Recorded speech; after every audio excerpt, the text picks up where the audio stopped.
In this football town, the history demands greatness. A thirst for championships that is embedded deep in the culture of the San Francisco 49ers. Last season was a ferocious campaign that restored the Niners to their rightful place among the NFL elite. Under the direction of head coach Jim Harbaugh and led by a powerhouse defense, the NFC West champions were just short of a return to the Super Bowl. And now they intend to finish what they started. We understand we're not going to get content. We understand that it's going to take step by step to get back there. We're just not going to leap there from game one. So, we'll be ready. Tonight at Candlestick Park, the 2012 football season kicks off as the San Francisco 49ers host the Minnesota Vikings right now on CBS 5.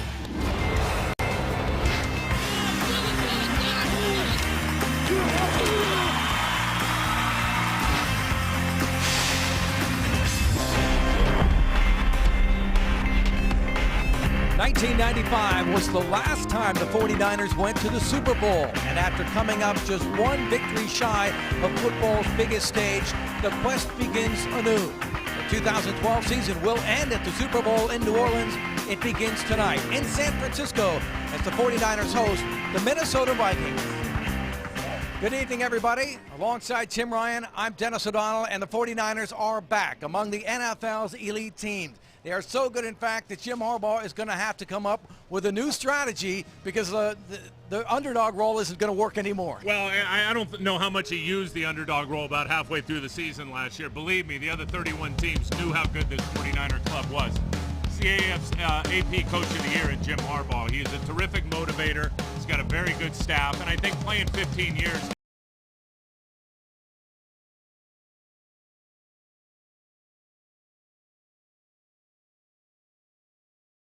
is that NFC Championship game. It's a game they 49ers believe they should have won. Watch it, I didn't watch it. We felt like it was ours to lose, especially after we beat the Saints. We felt like it was ours to lose. We felt like the Saints were and Green Bay Packers were the two best teams in the playoffs, and once they both went down, we felt like it was ours to lose, and we let it slip through our fingers. So what do you have to do to get to the Super Bowl? You have to get better, and it appears that the 49ers address some needs in the offseason. Well, the big need was wide receiver. I think when you look at this team, led by their defense, which was outstanding, the special teams were outstanding. Now they're fully loaded in terms of the wide receivers, but there's still some question marks. We all know how good Randy Moss has been throughout his long career. He was out of football last year in 2011. Mario Manningham, the 49er fans familiar with him, what he did in the regular season against this 49er team, and then, of course, the huge catch in the Super Bowl. Very good signing. I think Michael Crabtree, with a terrific offseason, Dennis, is poised for an outstanding year. And then A.J. Jenkins, first-round pick. A lot of conjecture on this guy if he was drafted too high. Beauty's in the eye of the beholder. He had a terrific season at Illinois last year. Okay, the Minnesota Vikings, Tim, they hope to be the 49ers of 1 year ago. Surprise everybody and have a good season, but it appears they have a much higher mountain to climb. Well, they do. A 3-13 team last year. They've got problems at quarterback. Christian Ponder in year number 2. Last year, 13 touchdowns to 13 interceptions. They've got their best player in Adrian Peterson, who's hurt, may not be available for the opener. And then you look at them on defense. They had a lot of problems in the secondary. They tried to address that via the NFL draft. They do have Jared Allen and a defense that had 50 sacks rushing the passer last year. Yeah, look at Toby Gerhart, the Stanford man. You're going to see a good dose of him tonight. It's going to be a little emotion to this broadcast. And for more on that, let's go downstairs to our sideline reporter, Vernon Glenn. Vern. All right there, Gary. I mean, Dennis, I tell you what, I only know how to bring it one way, and that is with emotion. And speaking of emotion, boy, we are ready for this one. Vikings and the 49ers getting on a chance for these guys to hit somebody other than themselves in practice. We do have some late scratches for this game. A couple of defensive linemen, Will Takuafu, Justin Smith will be getting a Veterans Day off. Tight end Nate Bynum will also be out. Wide receiver Joe Hastings and a couple of linebackers will be out. Darius Fleming and Cam Johnson, who I understand, Dennis, went to a really good school at the University of Virginia. Before we send it back upstairs, I mean, should be a good one. I'm really pleased to be a part of it. I'll be in regular clothes, pacing the sidelines along with these guys who are out for the game. Guys? All right, Vern Glenn, thanks a lot downstairs. We're expecting a nice night, a little breezy here in the booth, so it will be likewise on the field. Tonight's game is a sneak preview of the regular season matchup that will take place in Minnesota on September 23rd. So, I don't know, don't expect either coach to show many cards tonight. In his first season, Jim Harbaugh led the 49ers to a 13-3 record, their best mark since 1997. He is the reigning NFL Coach of the Year. Leslie Frazier had a much tougher time, Tim, in his first full season as an NFL head coach with a 3-13 record.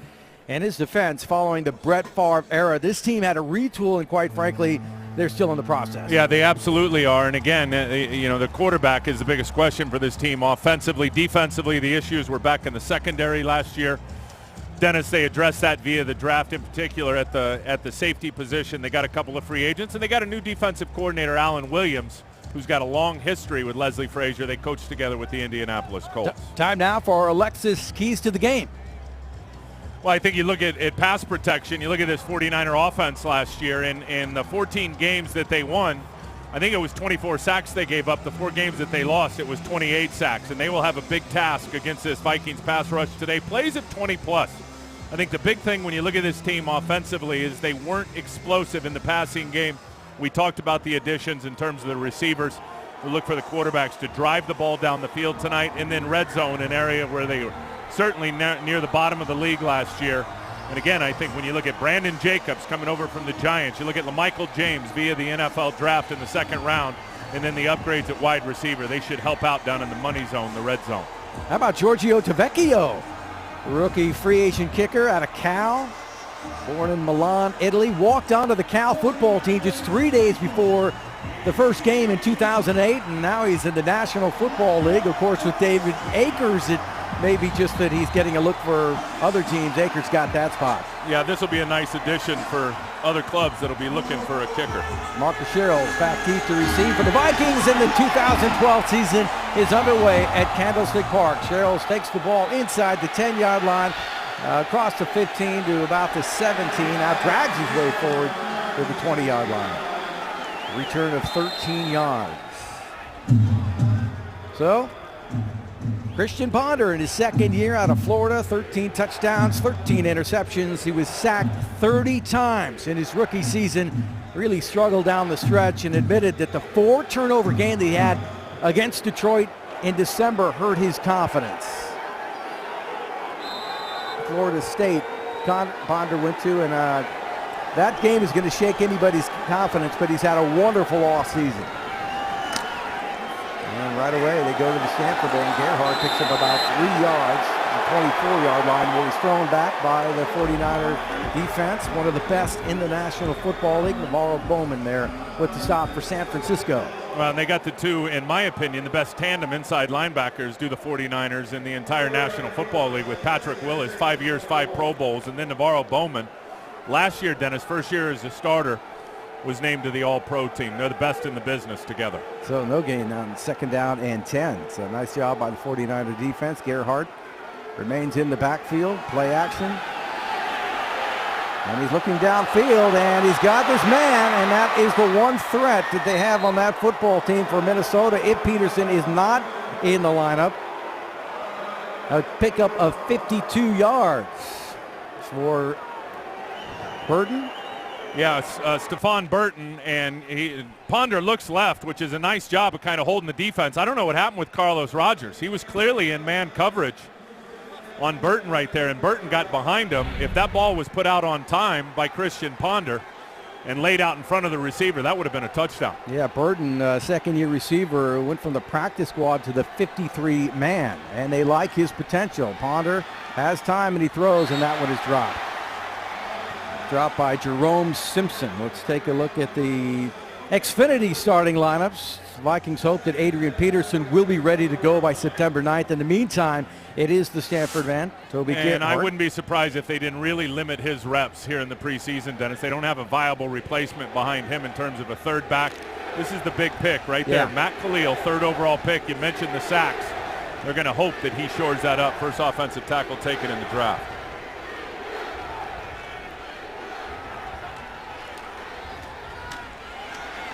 And it's Gerhard gets to about the 21-yard line. Take a look at the 49ers defense. Well, they're led by the defensive line. No Justin Smith tonight. I think he's the best in the business at his position. We talked about the linebackers, Ahmad Brooks coming off his best year, and then Aldon Smith.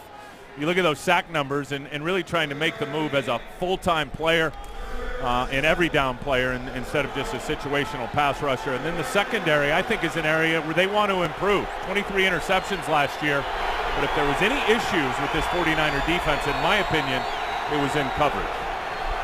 3rd down and 7. Wright is the receiver in motion at the top of your screen. Ponder, look out, under pressure. Aldon Smith trying to flush him out, does, and it's incomplete.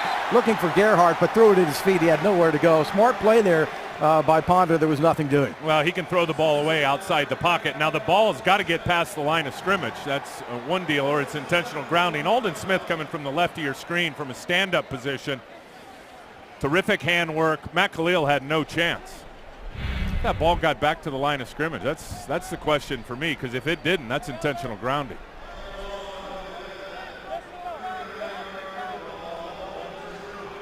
So it'll be a 39-yard attempt for Blair Walsh. Placed down, it is up, and the Minnesota Vikings, by virtue of that 52-yard completion, are on the board with 12:34 left to go in the first quarter at Candlestick Park, and the Vikings leading the 49ers 3-0. Of 49ers preseason football is brought to you in part by Lexus. The Lexus Golden Opportunity Sales Event is here. By GoPro, the world's most versatile camera. Be a hero. GoPro. By Bud Light, it's the sure sign of a good time. Here we go. And by Barracuda Networks. Complex IT simplified.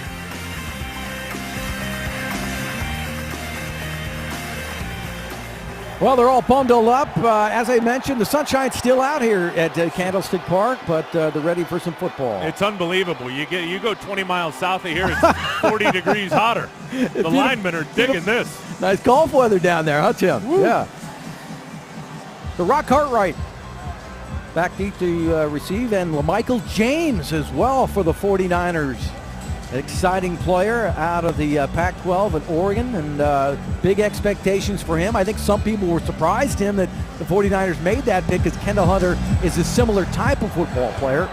But James is awfully exciting, and he takes the football and brings it out. Across the 10 to 15, brought down shy of the 20-yard line, and that is where the 49ers will take over. Alex Smith, starting at quarterback, will take a timeout and come back. Minnesota Vikings score on their opening drive, and now it's Alex Smith and company. Alex Smith, a career year.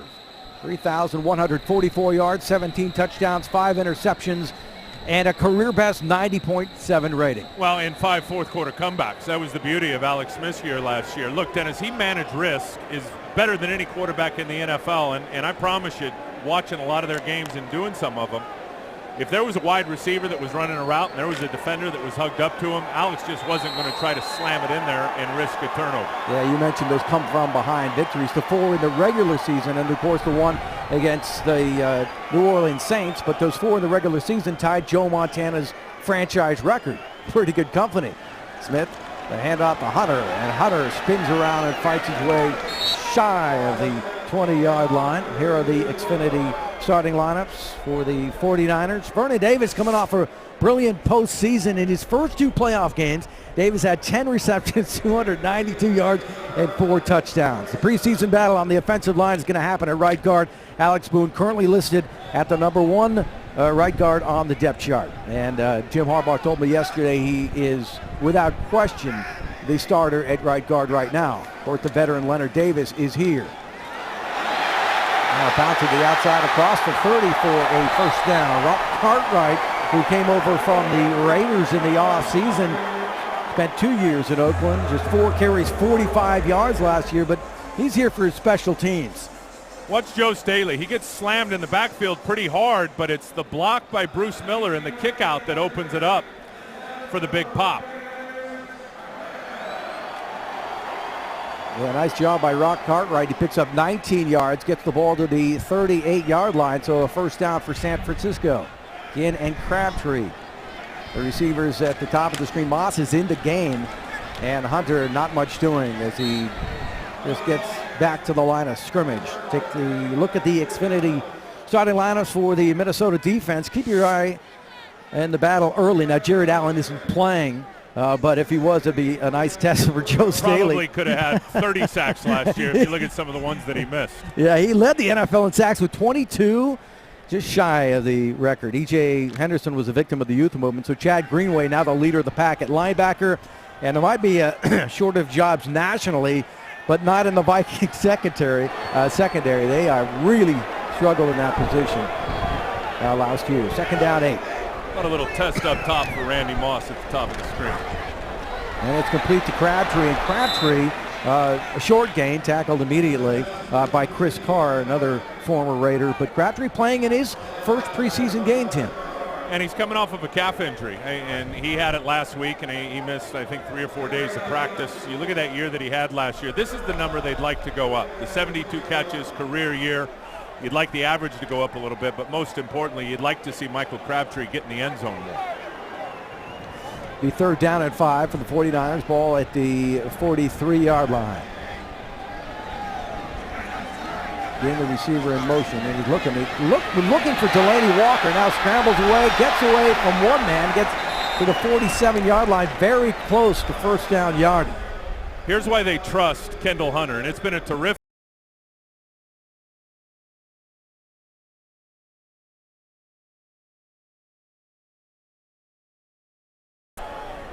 in the center, and he just picks him up and is able to ride him to the side. Alex Smith, nobody open down the field, and he tucks it and runs and gives himself a third and manageable. Well, he's had a terrific offseason. You look at Kendall Hunter, you go back many, many years. The last time they had a backup running back with the year that Kendall Hunter put together last year was Kevin Barlow many years ago. Absolutely a fabulous pick by the 49ers last year. There is a timeout on the field with 9:14 left to go in the first quarter. It's 3-0 Minnesota.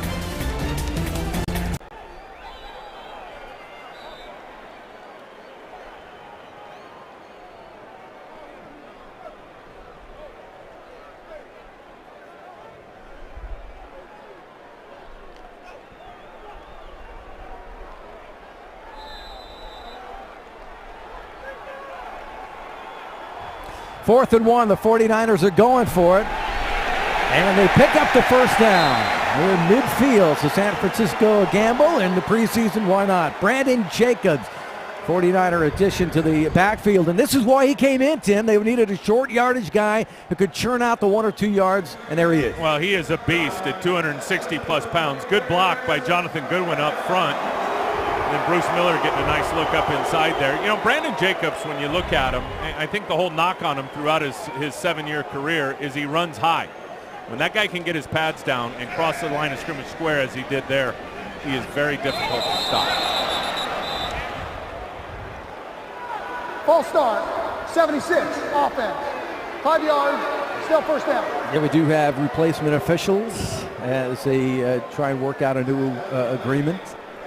You know, and look, it's gonna take these guys a while to get up to speed. There's a 5-year qualifier for referees in the NFL before they can ever referee a Super Bowl. Why? Because I think the head of officiating, and Mike Pereira is a good friend of mine. He's now with us over at Fox Sports. I mean, it takes 5 years for guys really to figure it out at this level. So these guys are going to need every preseason game to get it going. Kendall Hunter, some running room off left tackle, gets to the 40-yard line, and he will be close to a first down, a pickup of almost 15 yards. Mike Iupati got a nice kick-out block there for Kendall Hunter. So we got a microphone on the head coach, Jim Harbaugh, tonight. Here's a little taste of what we're going to get tonight. Hey, measure that, measure that, measure that, measure that, measure it, measure it. I want that measured. Measure that. I know we're going to measure this. I think he wants it measured. It's preseason football. 7 times he said that.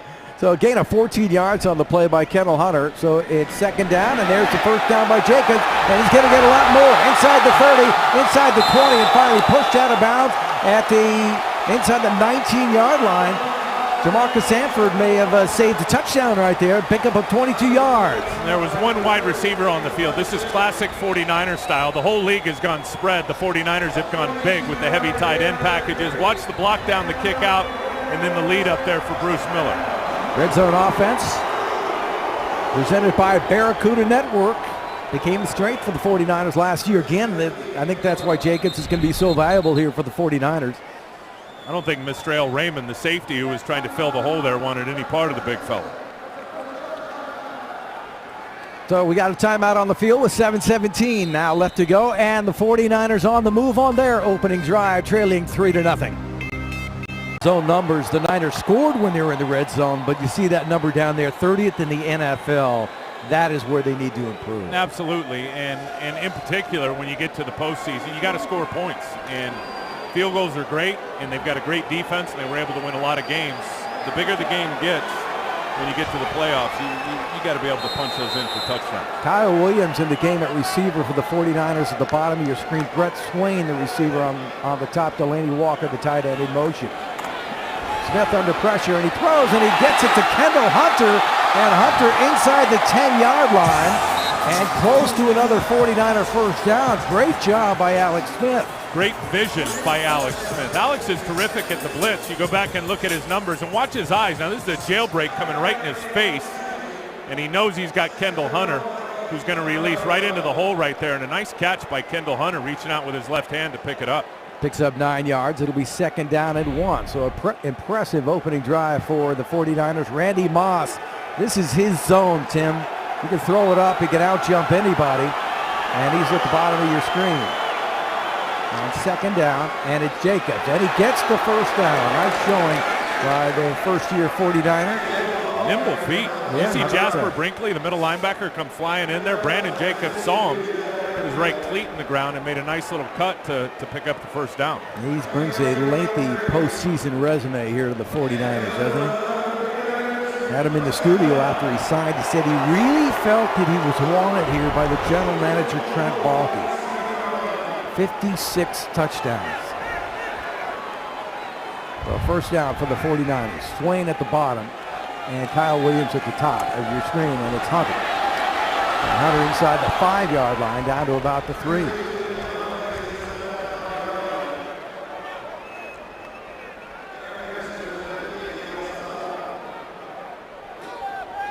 To everyone that says preseason doesn't matter, it mattered to Kendall Hunter. I think he was a real find as the 4th-round pick last year, Tim, and led the 49ers in preseason rushing last year. He won the backup job to Frank Gore, and he totaled 668 yards from scrimmage. And I think that's why people were a little surprised the way the 49ers drafted.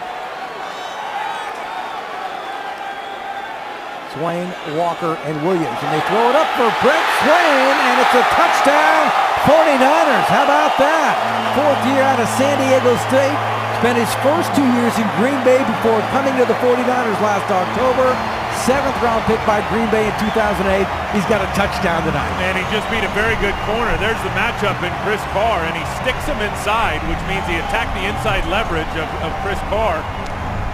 Alex is on it the whole way, knowing he's got isolated coverage out there on the receiver. Very good throw over the back shoulder of Carr. He never saw it. That was a nice move by Swain, again, to sell the inside and then break to the outside, and Alex saw it. DeVecchio will attempt to point after.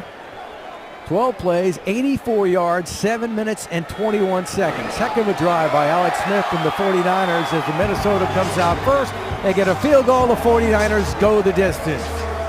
5:13 left to go in the first quarter. 7-3 San Francisco. All 22 replay. And look at this. I mean, he's got outside leverage, which means Chris Carr is trying to force Swain inside to where his help is. He never gets a hand on Swain, who sticks it inside, couple chops, and then right back to the outside. Chris Carr never sees the football. Boy, nice adjustment too there by Swain. It was a great adjustment, really, to attack the inside, because Chris Carr wanted him to go inside. That's why he lined up in what we call outside leverage, knowing his help was inside. And Swain really sold it hard like he was going inside and then broke to the corner. I don't know if we'll see any more of Alex Smith, but we excellent opening drive. DeVecchio will kick as the ball. A little bit of wind picking up here at Candlestick Park. Sherrill's back deep to receive for the Vikings. Undrafted in 2010, 15 weeks on the Vikings practice squad, activated for the final game of last year. He called his redshirt year in the NFL.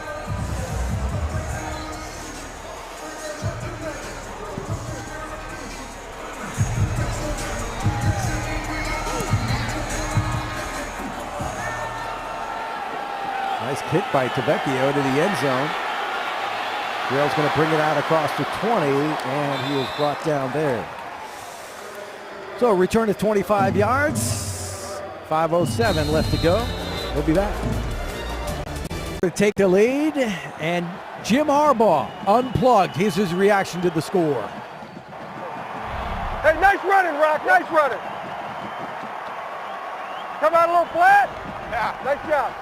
Nice job, big guy. Talking to Rock Cartwright, who had a nice run. On that drive, 73 yards rushing for the 49er offense. The big pop by Brandon Jacobs. Rock Cartwright had a nice one. Kendall Hunter as well running good. So Ponder will remain at quarterback for the Vikings on their second possession. Gerhardt with the football tries to get outside and does. Gerhardt is a nice, I mean, if you're not going to have Adrian Peterson, then Gerhardt is a nice guy to have, but let's face it, Peterson's one of the best in the NFL. What's your insight into when he might be back? I would forecast probably week 3 when the 49ers travel to Minnesota. I highly doubt Adrian Peterson. Now you got to protect Adrian Peterson from himself. He is such a workout warrior. You got to be real careful with that ACL. We've already seen several guys with ACLs last year that have retweaked those knees in training camp. Pick up 3 yards. Ponder play action, has time. Now under pressure, gets away. Smith trying to track him down, and finally he's brought down by Patrick Willis. Just shy of the 30-yard line. It'll bring up third down. And life will become a lot easier for Christian Ponder when Adrian Peterson comes back. And Gerhardt did play well last year, almost 5 yards a carry, but Adrian Peterson, Dennis, is the best in the NFL. And remember, that knee injury came late for him towards the end of the year against the Washington Redskins. Yeah, 109 carries, 531 yards. That's a 4.9 average for Gerhardt. But as you mentioned, Peterson is the best. Third down for the Vikings. Ponder, quick pass, and it's complete. And complete to the tight end, Kyle Rudolph, for a first down for the Vikings. And this is easy for the quarterback, Christian Ponder, because he knows it's just a choice route for Kyle Rudolph, the tight end. Dante Whitner's lined up on him, the strong safety. He's playing on the inside, and Kyle Rudolph cuts to the outside, and it's pitch and catch for Christian Ponder. Good player last year, Tim. He second-year tight end, dropped just one of the 37 passes thrown to him in his rookie season. And it's Gerhardt. Gerhardt, a little bit more room, gets across the 40 to the 42-yard line. The 1st and 10 line presented tonight by Mazda.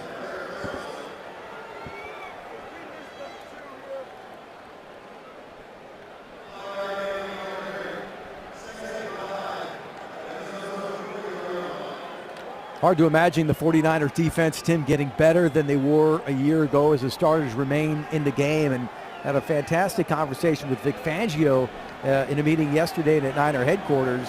And, you know, he coached 4 great linebackers in New Orleans. You might have heard of a couple of those names. Ponder throws, and it is complete. Rudolph again, and he gets first down yardage inside the 45-yard line.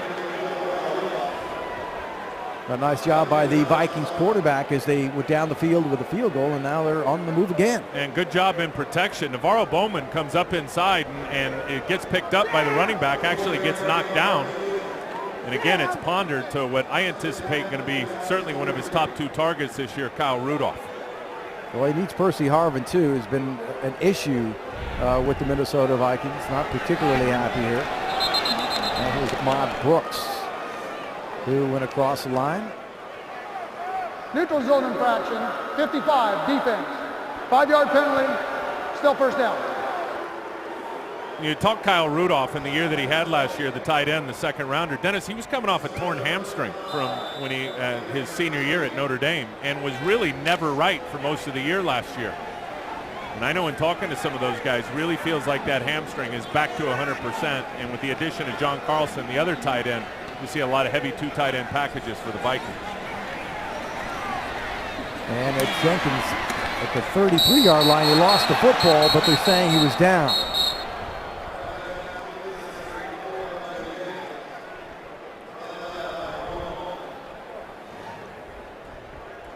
tight split by Michael Jenkins. Usually it's going to be some type of a crossing route, and that's exactly what it is. They crisscross up inside. Navarro Bowman playing some off coverage. Couldn't get him down before he got to the first down stick. Ponder 4 of 6 for 81 yards. He moves to the chains once again. First down for the Vikings. And now Ponder's going to run with the football and goes forward inside the 30 to the 28-yard line. Picks up 4, close to 5 yards. Patrick Willis makes the stop for the 49ers. But I was touching on the linebackers there that Fangio had in New Orleans, but he thinks potentially that these 4 linebackers could reach that kind of stardom that he had in New Orleans. I promise you, none of those linebackers as rookies had 14 sacks like Aldon Smith. And Aldon now starting. Whoa. Quick pass over the middle, and it is incomplete. Burton, the receiver who caught that 52-yard pass, incomplete that time. It looked like he had his hands on it, but he might have seen a red jersey coming. Well, the 49ers will rock you, and this goes right over the outside linebacker, Paris Harrelson. Ball was a little bit high, but Ponder had to put it high because of the drop of Paris Harrelson.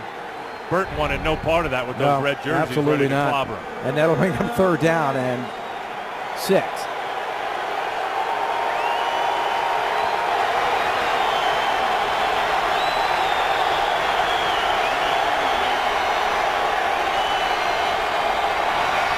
Willis came on the blitz, and Gerhardt able to get outside inside the 20, breaks the tackle, and gets first down yardage inside the 15-yard line. Ray McDonald forced him out of bounds, but that's a 15-yard gain by Toby Gerhardt. And a good illustration of the power of Toby Gerhardt, because he just ran right through an arm tackle from Ahmad Brooks. You're going to watch Ahmad Brooks coming right into your screen here, runs right through that arm tackle. Ahmad didn't get his head in front, and then the same thing for Deshaun Goldson. As tacklers on defense, you got to get your head in front of the ball carrier. If you don't, and especially if they're power backs like Toby Gerhardt, they call those arm tackles that backs are going to run right through them. Certainly 5 carries, 29 yards for Toby Gerhardt as the Vikings have a first down. That's the end of the first quarter here at Candlestick Park. We got a football game as the Vikings score on their opening drive. The 49ers counter with a touchdown, and now the Vikings knocking on the door. San Francisco leading Minnesota 7-3. You are familiar with Toby Gerhardt, of course, played down on the farm, and you could have called him touchdown Toby, I think, there as well. Gerhardt, a brilliant career down on the farm, and now making it with the Minnesota Vikings. And I suppose if you're a running back and you get drafted by the Minnesota Vikings, one you're thinking, oh my God, with Adrian Peterson, but Peterson goes down with the ACL, and he has stepped in and filled in quite admirably. He went down in that Redskin game, Adrian Peterson. Gerhardt came in and had a huge afternoon against the Redskins. First down for Christian Ponder and the Vikings, and they hand it off inside the 10-yard line. That's Lex Hilliard with his first carry of the day for the Vikings. He's a load, 5'11", 240 pounds. And they can cross-train him. He can also play fullback, as he did for the Miami Dolphins last year. And he's battling, they say he's battling Jordan Todman for that third running back spot behind Peterson and Gerhardt, which, depending on how long Peterson's out, could be the second running back spot. Strong special teams player as well. Picks up 4 yards. It'll be second down and 6. Vikings trailing the 49ers 7-3. They scored 3 points on an opening drive, and this is their second possession. Ponder, good protection. Throws into the end zone and throws high, and I think he did that on purpose. It was good coverage over there by the 49ers. Carlos Rogers wasn't having any part of it. He knew the route before the receiver ran it. It's out here, and he's going to run to going to go inside and then go to the corner. And look at Carlos. He's just shadowing him the whole way. Carlos Rogers knew exactly what the wide receiver was going to run. Good play by Ponder, not trying to force it in there. Well, what a steal Rogers was, wasn't he, for the 49ers? 6 interceptions, a career high, 18 passes defended. Not bad for a guy who they said couldn't catch, right? Yeah. Ponder throws on third down, and that is incomplete. Threw it behind, slightly behind Jenkins. Might have been a catchable football, but it'll bring up fourth down. Ponder's looked okay. I think he's avoided some good pressure, and he had converted 2 of 3 third downs coming into that one. Yeah, that ball was behind Jenkins right there. Now, who knows? He probably catches it, doesn't make the first down, gets tackled short of the sticks by Terrell Brown, but not a good throw. Walsh's kick from 26 yards out is good. And with 14:06 left to go here in the second quarter, the Vikings within one. They trail the 49ers 7-6. 68 yards, 6 minutes, 7 seconds, culminates in a second Vikings field goal. We got an injury update. Let's go downstairs to Vernon Glenn. All right, Dennis, so on that drive, earlier in that drive, Aldon Smith came limping off the field, holding his hip. He sat on the bench. He had a towel over his head. Trainers were looking at him. I do not know the status of him as of yet, but if you saw during that drive, he did not go back. It looked like he was in a little bit of pain, and it looks like as I look to my right, it might be time for the Colin Kaepernick show. We'll take a look at that one. Back upstairs. Okay, Vern, it might be time for the 49ers to make a change in quarterback. Alex Smith did a great job in his opening drive, took the 49ers down for the touchdown. Walsh kicks off for the Vikings, and LaMichael James is not going to get the opportunity to return that one. So a deep kick there, and the 49ers will have the ball at the 20-yard line. Colin. And here's where Aldon hurt his hip, and he was in pursuit. And you can see it right here as he's trying to track down Toby Gerhart, and he gets tripped up by his own player, and it looks like a hip pointer just fell right on his right hip. That was the first thing that made contact on the ground.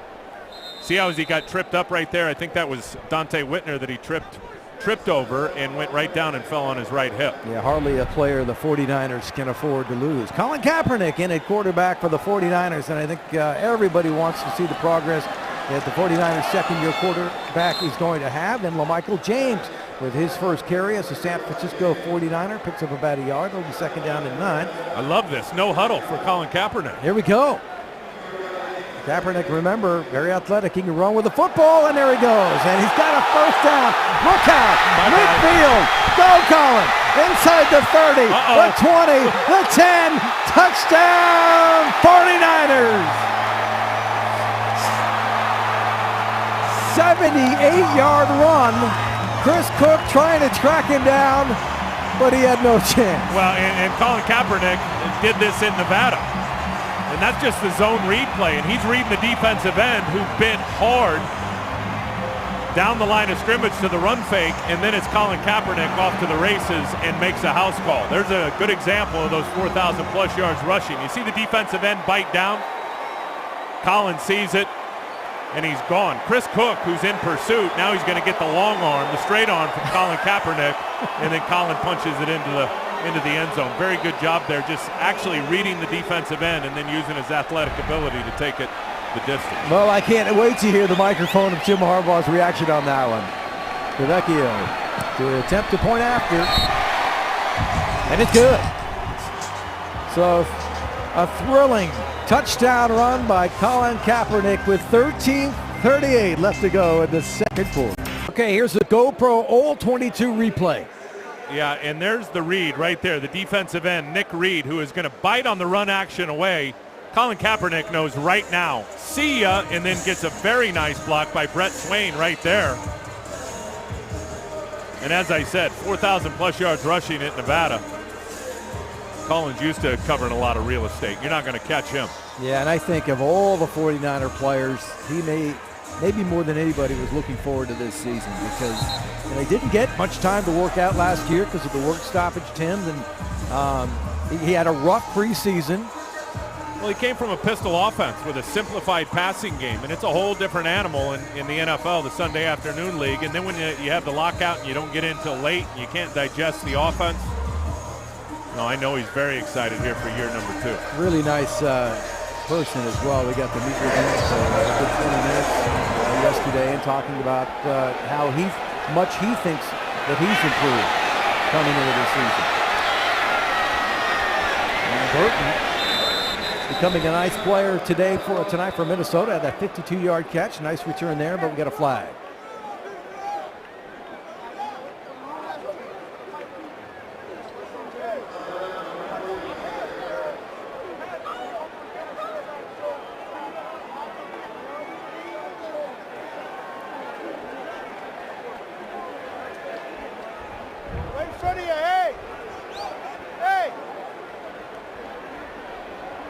During the return, holding 34 of the return team. 10-yard penalty from the spot of the foul, or excuse me, half the distance, first down. Well, let's hear Jim Harbaugh's reaction to the touchdown. Woo-hoo! Yeah! How about that for the capper? The Gaffer. We got a name for him now. The Gaffer. Pick up of about 2 yards. Nice job by he's come up and get him. Larry Grant, what spectacular job at Lex Hilliard with his carry for the Vikings, second carry. But Larry Grant was just spectacular for the 49ers last year. Remember, Patrick Willis went down, and Grant in his 4th year out of Ohio State. I was surprised he didn't get any action in free agency. He was a restricted free agent, and as well as he played last year, I thought for sure, Dennis, the team would put an offer on the table and give a 7th-round pick for him. Now, the 49ers would have an opportunity to match it, but he had no action, which really surprised me. Good now quarterback for the Vikings, and he gets away and picks up some first down yardage across the 20 to 23-yard line. Silkawaga pushes him out of bounds, but Fangio was talking about that yesterday as well, Tim, that he was surprised that nobody came after Larry Grant, and that certainly helped out the 49ers because Grant, as I mentioned, when Patrick Willis went down with a hamstring pull, he had 29 tackles, 2 sacks, and he defended 5 passes in 3+ games as the starter. No, he really played well, and again, not to be redundant, but a team could have put an offer on the table. The 49ers certainly had the right of first refusal to match it, but he brought no offers back. Well, Joe Webb, the 49ers. Viking quarterback, is a pass-run threat. He's just got an example of what he can do with his legs. It's a pass underthrown, intended for Jenkins. Rodgers over there on the coverage for the 49ers. I'm interested in how long the leash is going to be for Christian Ponder, the last year's first-round pick, the quarterback, because if they got a little bit of a break at the start of the season in terms of how their schedule starts, but boy, if they get halfway through the season and things aren't going good, Joe Webb can certainly give them a spark. It'll be interesting to me to see how long they really stay with Christian Ponder if they're not winning games. Yeah, I said that that was Rogers Culliver now in the game at cornerback for the 49ers, and Kyle Williams back deep to receive for the 49ers, standing inside his 40-yard line. We got a flag. Ball start, 37. 5-yard penalty, remains 4th down. Well, I talked about players who might be anxious for this season to begin so they can forget the last one, and you're looking at one guy. And Kyle Williams was a valuable member of this football team for sure. 20 receptions, 241 yards, 3 touchdowns. But people are going to remember those fumbles. In those conditions, he shouldn't even have tried to return a punt, Dennis, in that game. Go back and watch what the Giants did. They had 2 guys back on every punt return. And he takes it inside the 40, and Williams with some room. And Williams at the 41-yard line, finally brought down as he tries to leap over defender. A return of 22 yards. That's got to feel good for Kyle Williams. 12-10 left to go as the 49er defense holds for the first time. It's 14-6. Came off the field with that hip injury, was wheeled off the field just moments ago. We do not know, again, the nature of that injury, what they're doing. We don't know if it's x-rays or whatever, but anytime you're wheeled off the field, guys, it ain't good. Back upstairs. Yeah, Vern, I don't know if you've ever had a hip pointer, but they are bad, and it hurts initially, but then you sit down, and 10 minutes later, you can't put any weight on the side of your body where you got the hip pointer. That's speculation, of course, that it is a hip pointer. 1st and 10 line presented tonight by Mazda. But if it is, how long is that type of injury can keep you out? It depends on how bad the contusion is, but if there's nothing broke, I don't know, a couple weeks. I don't think it'll affect him for the opener. Kaepernick will be brought down in the backfield. Sack. Brought down by big Fred Evans, and Fred is certainly a big one. That's the Vikings' first sack. Evans goes 6'4", 305, 6th year. Started in 5 years. Has just 54 tackles, so he's a guy that's looking for an opportunity. Well, they've been trying to replace Pat Williams for a couple of years next to Kevin Williams inside, and he certainly has that opportunity, Fred Evans. That's a loss of 6 yards. It'll be 2nd down and 16. Ball at the 47-yard line. 49ers have scored on their first 2 possessions.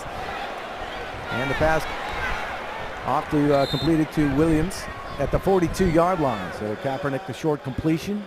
What are you looking for in the improvement of Colin Kaepernick Well, I'd like to see him make decisions and get the ball out quicker. And again, it's a little zone read with a pass on the end of it. It's not the run play. But I just like to see him be efficient in the offense, Dennis. Get back, get the ball out on time, most importantly. Get through your progressions. If the first one's not there, get to the second one. If that's not there, get to the third one, but get the ball out on time. Third down and 12. 49ers with 3 receivers.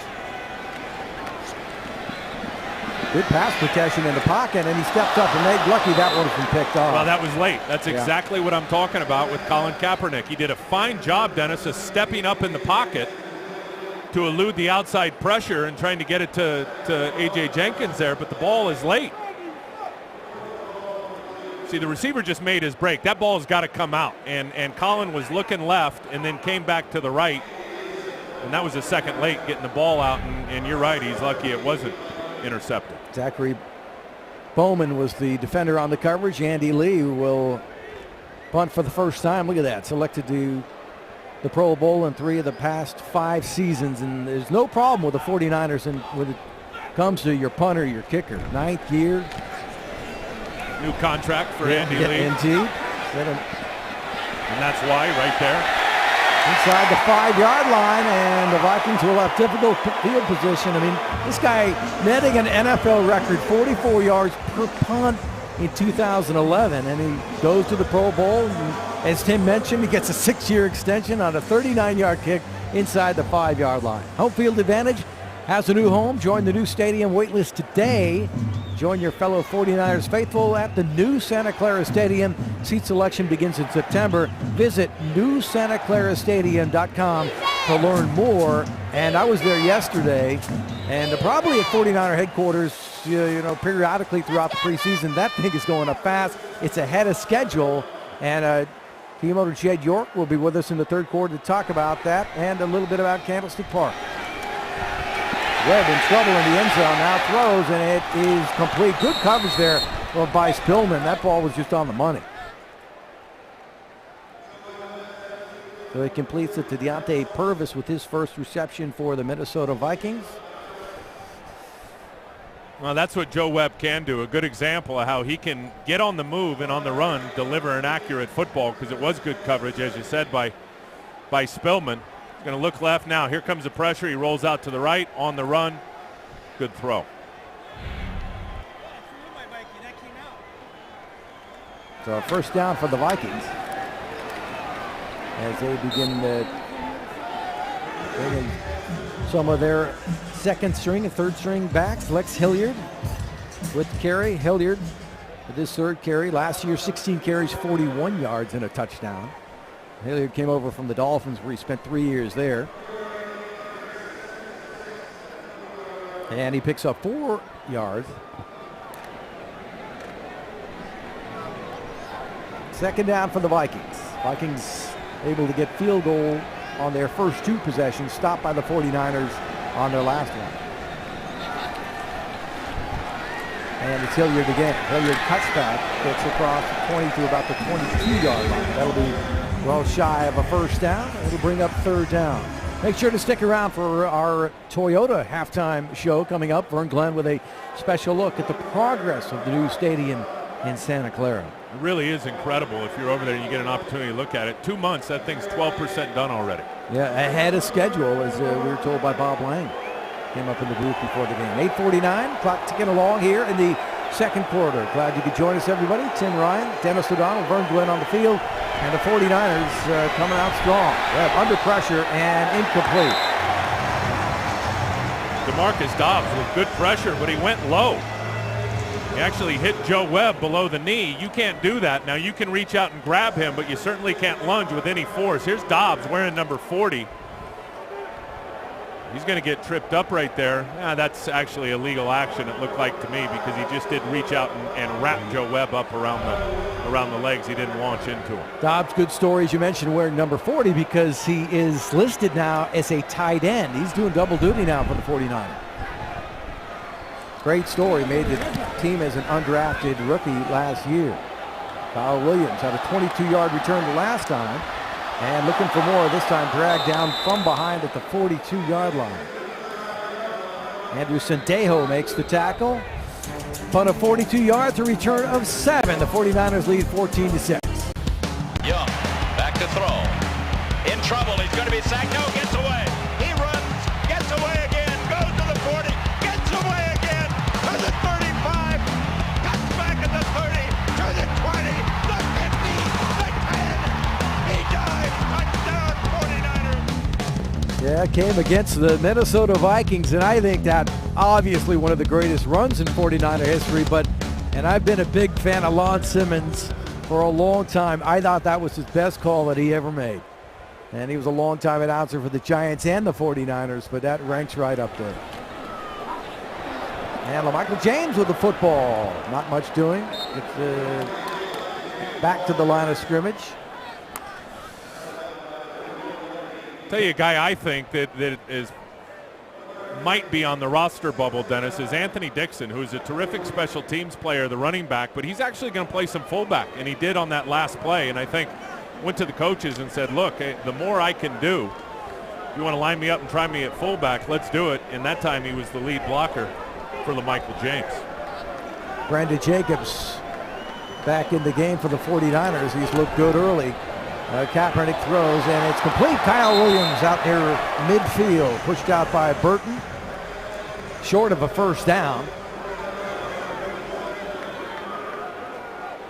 Kaepernick on the move. Kyle Williams coming from over here. They call it crossfire, which means he's going to cross the formation.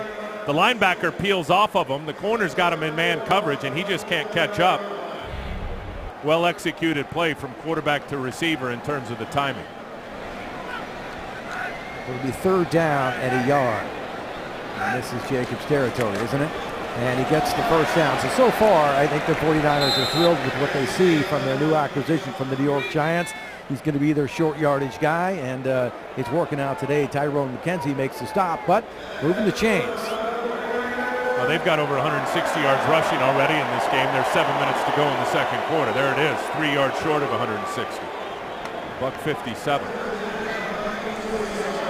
Well, despite having all the new weapons and the receivers, it's still a run-first football team. It's not the West Coast offense, it's the Midwest offense. There you go. Swain and Williams are receivers for the 49ers on first down. Anthony Dixon at fullback again. And on the reverse, and it's Williams. And Williams tries to cut inside. That was smelled out pretty good defensively by Harrison Smith of the Vikings. And that's their top pick. And that's an area in Minnesota, when you looked at them, they were so good at rushing the passer, 50 sacks. But their secondary, because of injuries and really lack of quality play, they were terrible. And they addressed it with their first pick out of Notre Dame, Harrison Smith. Yeah, both starting safeties from last year are gone, so he's gonna be starting early, or certainly will have the opportunity to start early. And they traded down to get Smith in the first round.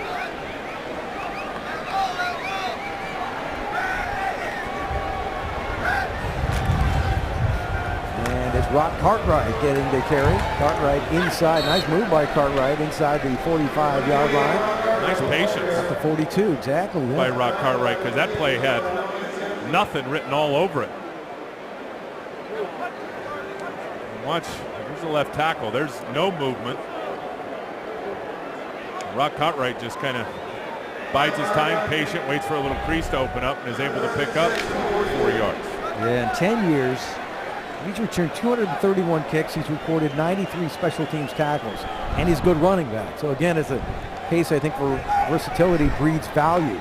Trent Baalke is going to have to cut a good running back on this roster. I'll tell you that right now. Kaepernick tries to run for the first down, and I think he lost the football, but their officials say he is down at the 35-yard line. That's a first down for the 49ers. A.J. Jenkins is the man who fell on the ball, but it was ruled down, so the Niners have it. Another first down. Yeah, good awareness by Kaepernick. Now let's see if this ball comes out before that knee is down. No, there it is. The right leg is down before the ball comes out. The ground can't cause a fumble. Good job, though, keeping his eyes up and seeing the pressure coming up inside and able to make something and pick up a first down. Niners on the move again. Ball at the 35-yard line, first down. And it's Dixon. And Dixon not much, maybe a yard or two. But Anthony Dixon, in his third year, saw his production drop off from his rookie season. Dixon carried 29 times for 87 yards in 2011. If you compare that, 70 carries, 237 in his rookie season. And he had just 3 carries in the postseason. Of course, that was Kendall Hunter factor. Pickup of 1, so it'll be 2nd out and 9. Under 4 minutes to go, left in the second quarter. Tim is now in at receiver for the 49ers. He's the guy they like, and the pass is complete. And it's A.J. Jenkins who catches the ball for the 49ers inside the 20-yard line. That is a terrific throw from Colin Kaepernick. And they've had him on the move here and getting him out to the right. Here you're going to see a little play action. He's going to roll out. A.J. Jenkins, who just runs an out route. Nice route, creating separation from the corner. But again, that ball was on time. That's how it's supposed to work. Get Colin Kaepernick out on the edge, letting him threaten the line of scrimmage. And he threads the needle to A.J. Jenkins. And it's LaMichael James who stumbled. When that had a chance. That had a chance for a big play right there. Huge hole right there. Larry Dean is the man who makes the tackle, but that was slowed down by the fall. Well, I think people were awfully happy. 49er fans seemed to be when Michael James came up. The Red Zone presented by Barracuda Networks. James, a 2nd-round pick out of Oregon. Harbaugh's war room philosophy had to be, if you can't beat him, draft him. Harbaugh's last college loss came against the Ducks when James carried for 257 yards. He had incredible numbers and can run between the tackles at his size, which is impressive. 2nd down. Nice block there by James. And it's incomplete. He was looking for Jenkins. Jenkins got to catch that. And again, you got to be impressed with Kaepernick. Dennis, the ball comes out on time. He reads off coverage. Out there with A.J. Jenkins. A.J. Jenkins is out here to the left of your screen. He's just going to run a stop route. 3-step drop. Ball comes out on time, delivered with accuracy. Hits Jenkins right in the hands, and he drops it. Do you see that block by LaMichael and James in the backfield? Nice job. And he's giving away a lot of size back there as well. It'll be 3rd down and 7. James, a lone man in the backfield. Nathan Palmer is the receiver in motion, and the 49ers like him as well. Kaepernick throws, and it's complete. And it is Palmer. He is going to be shy of the 1st down. He needed to get inside the 10 to about the 9-yard line. He's had a good camp. He's got a chance to make this team. And you know, Trent Baalke's got to divide the roster and Coach Harbaugh how they want it. And they'll keep the best 53, but in my mind, there's a chance they will keep 6 receivers, and this guy could be one of them. Yeah, undrafted rookie. Out of Northern Illinois, 5'11", 195. That's a 2-minute As Tim warning. said, he made a strong impression in camp. Arms are long, but practice squad, definitely a possibility, and maybe even the 53-man roster. Welcome back, everybody, where the 49ers leading the Vikings 14-6. It's a 2-minute warning, and they have set up for a field goal. It's 4th down. 4th down and 2. And Harbaugh went for it on 4th down at the beginning of the game on 4th and 1, but now he's on his side of the field too. On exactly. The minus 50, which was interesting. So Tavecchio will attempt a 29-yard field goal.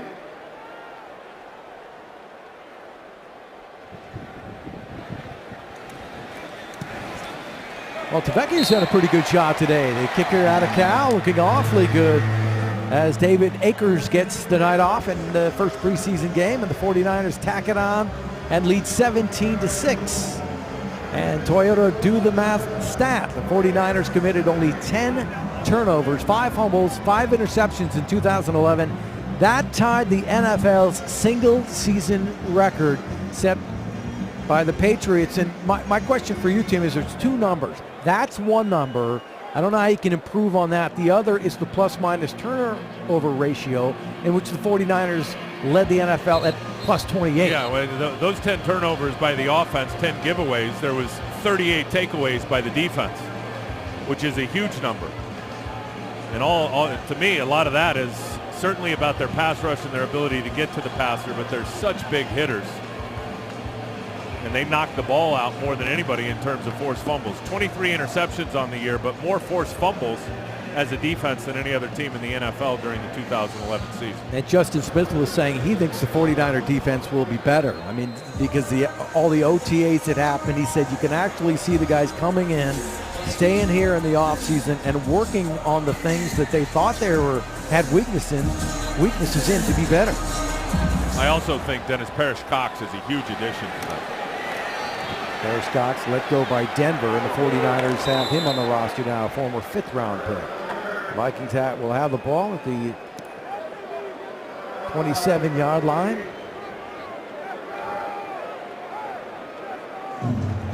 There's Dobbsy.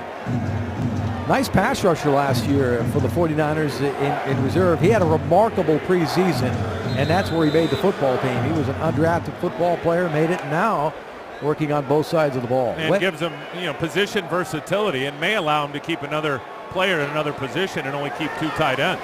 There he is right there. Any other quarterback, he sacks. Joe Webb's just got very good mobility.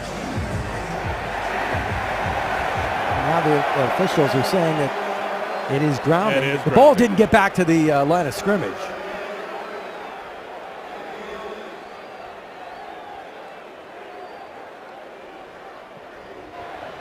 There is no flag on the play. 38 was in the area and could have caught the ball. Yeah, that's a good point. There was a receiver in that area. So your impression of the official so far? Nondescript. I mean, I thought, I brought up the point. Good job there by Dobbs. I brought up the point early in the game that they may have missed an intentional grounding, but they didn't, because there was screen action on the play, and quarterbacks are allowed to throw it at the feet of a receiver during a screen play. Second down, Webb throws, and that's incomplete. Well, I thought it was good coverage by Culliver, but now a flag comes in. You can't play over the top of a receiver. He's certainly got his right to the football, but he can't run up the back of the receiver to get his hands on it for a pass breakup. Yeah, I think Culliver just made great progress. Pass interference, 29 of the defense. Ball will be spotted at the place of foul, automatic first down. We're going to see him, and he's just going to drive on the football right there. Yeah, he's got contact while that ball is in the air. It's a good call by the official. 3 penalties, 21 yards now for the 49ers. But I thought Culliver made great progress last year, becoming the 49ers nickel back. He had to learn fast, but he held his own against Calvin Johnson and Deshaun Jackson.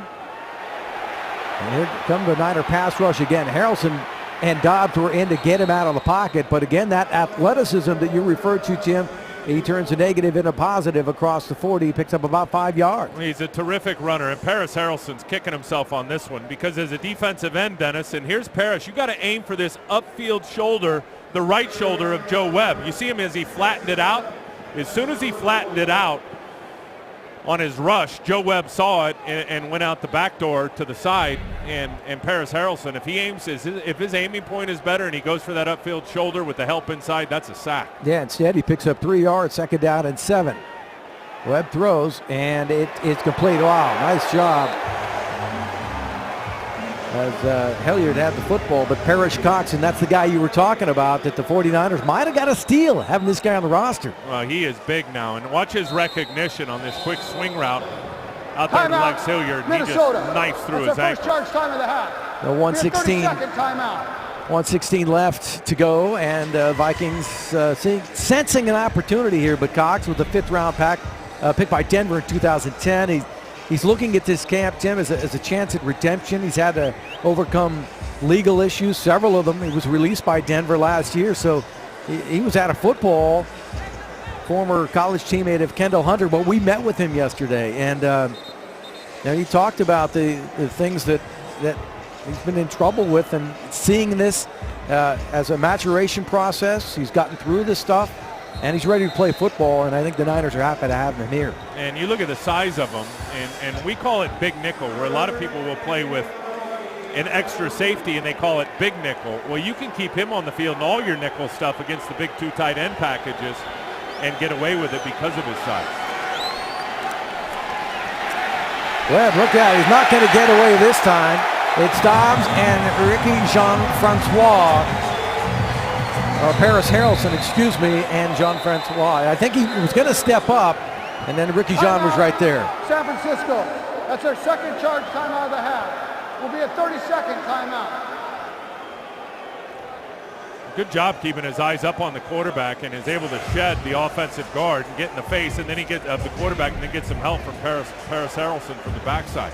Yeah, Ricky Jean, I think, is another one. You know, Harbaugh likes to say next man up when somebody goes down. Well, when Isaac Sopoaga missed his first game last year, Francois stepped in against Tampa and dominated. The Niners won that game 48-3. And then he came up with some peanut butter jelly time dance. Have you seen that? I have not. I don't think you're missing. Do I want to? No. Okay. That will not be part of the broadcast. The Vikings have to punt. A good job by the 49er defense to hold. And Williams takes the ball at the 25-yard line. And that's where San Francisco will have it with 58 seconds left to go. An impressive first half for the 49ers, who lead the Vikings 17-6. Kaepernick will remain at quarterback, and which is no surprise because Jim Harbaugh told us yesterday that he wanted to get a good long look at Kaepernick. He told me that all four quarterbacks would play tonight, but I think this guy is the guy he really wanted to get a lengthy look at. He needs game reps, Dennis. I mean, you can do all you want in practice and you can make the right reads and everything's good. You don't have 11 guys trying to blow your ear hole out. It's a whole different game when you're playing for real. So game reps will be great. The more the better for Colin. And it's LaMichael James. Across the 35 to the 36-yard line. And the 49ers trying to hurry up now as the clock continues to tick, approaching the 40-second mark.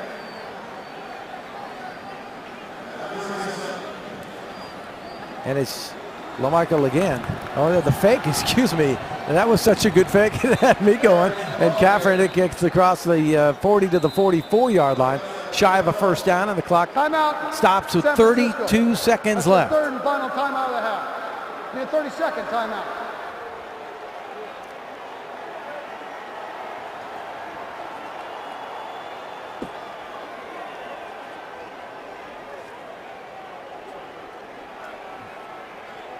And Michael James, the 61st overall pick last year out of Oregon. Of course, the Niners' #1 pick was A.J. Jenkins. So we're getting a lot of look at the Niners' first and second round picks. Here's the beauty of those picks, and LaMichael James and A.J. Jenkins, young players on a veteran football team. You don't have to ask a lot out of them in their rookie seasons. They can learn this thing slowly and mature slowly for the 49ers. That's a great point. Very luxurious position to be in for LaMichael James. I'd love to see him take a shot right here. Typically, this is where teams do it, right in the middle of the field.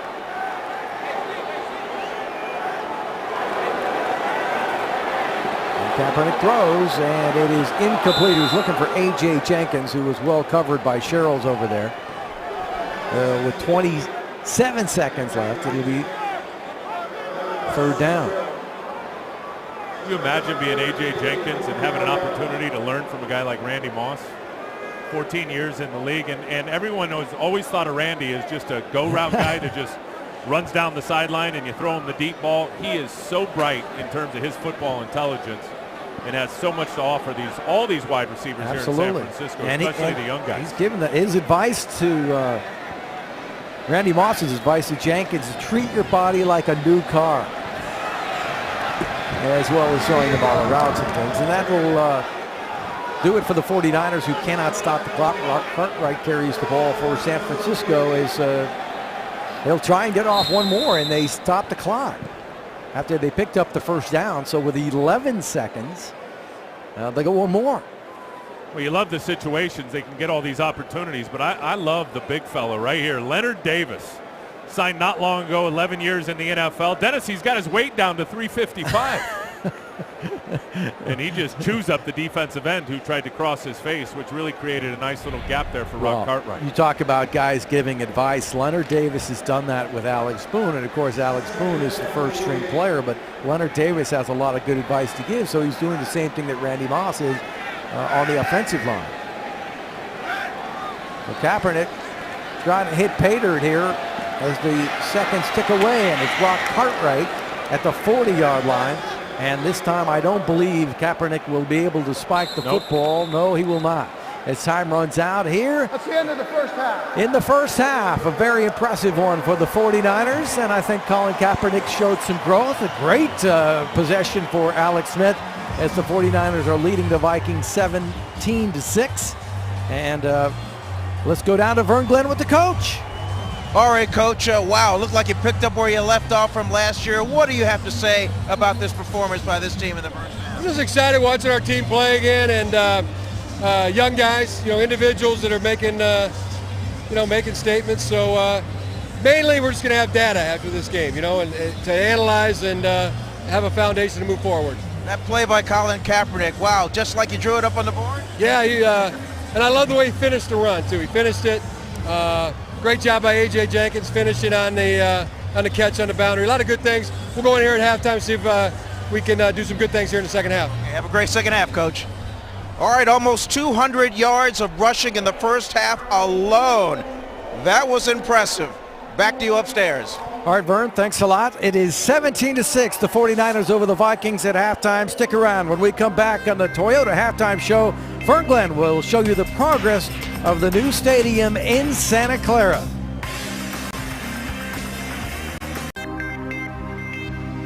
Tonight's coverage of 49ers preseason football is brought to you in part by your Northern California Toyota dealers and by AT&T. Find out what's possible with products and services from AT&T. Rethink possible.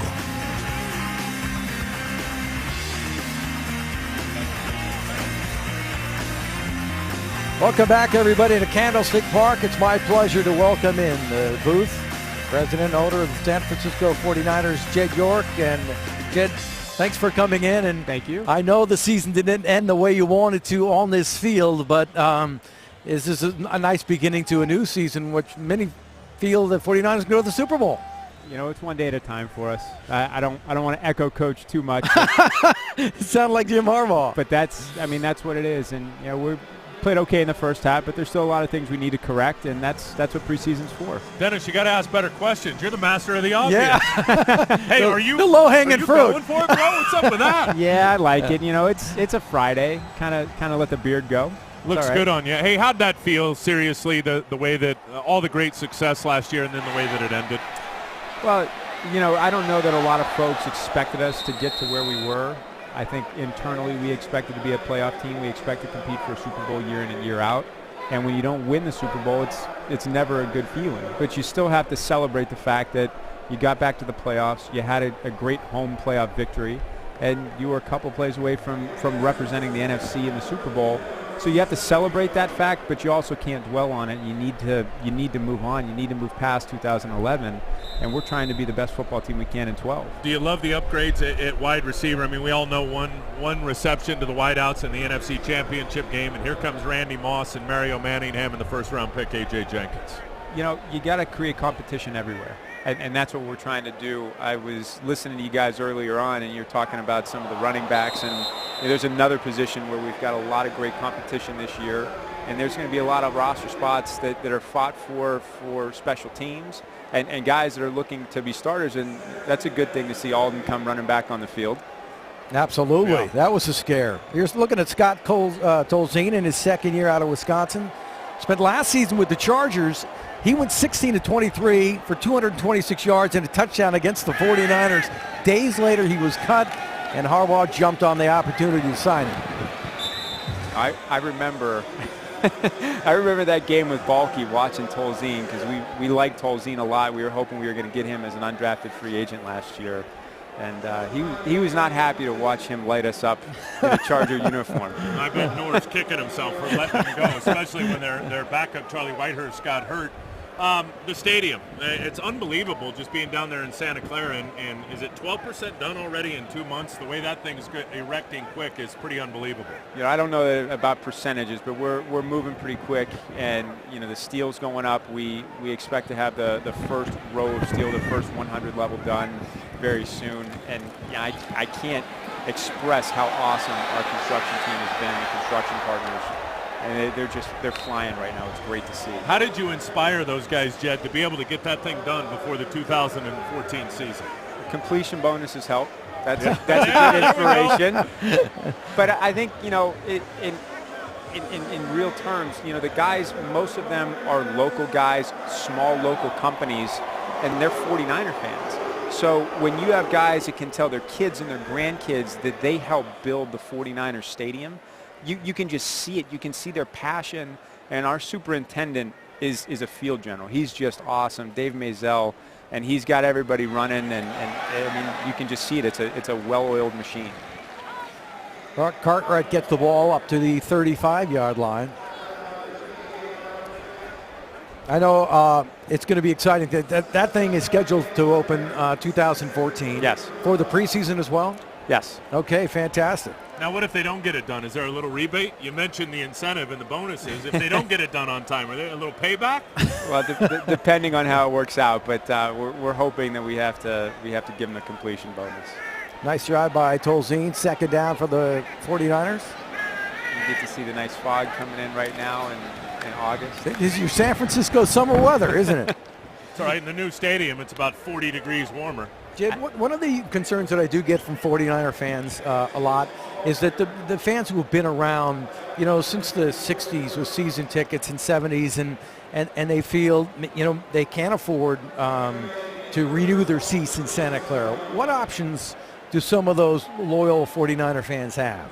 The majority of the seats are going to have a smaller SBL, and they're the general admission tickets compared to the club prices, which we went out with first.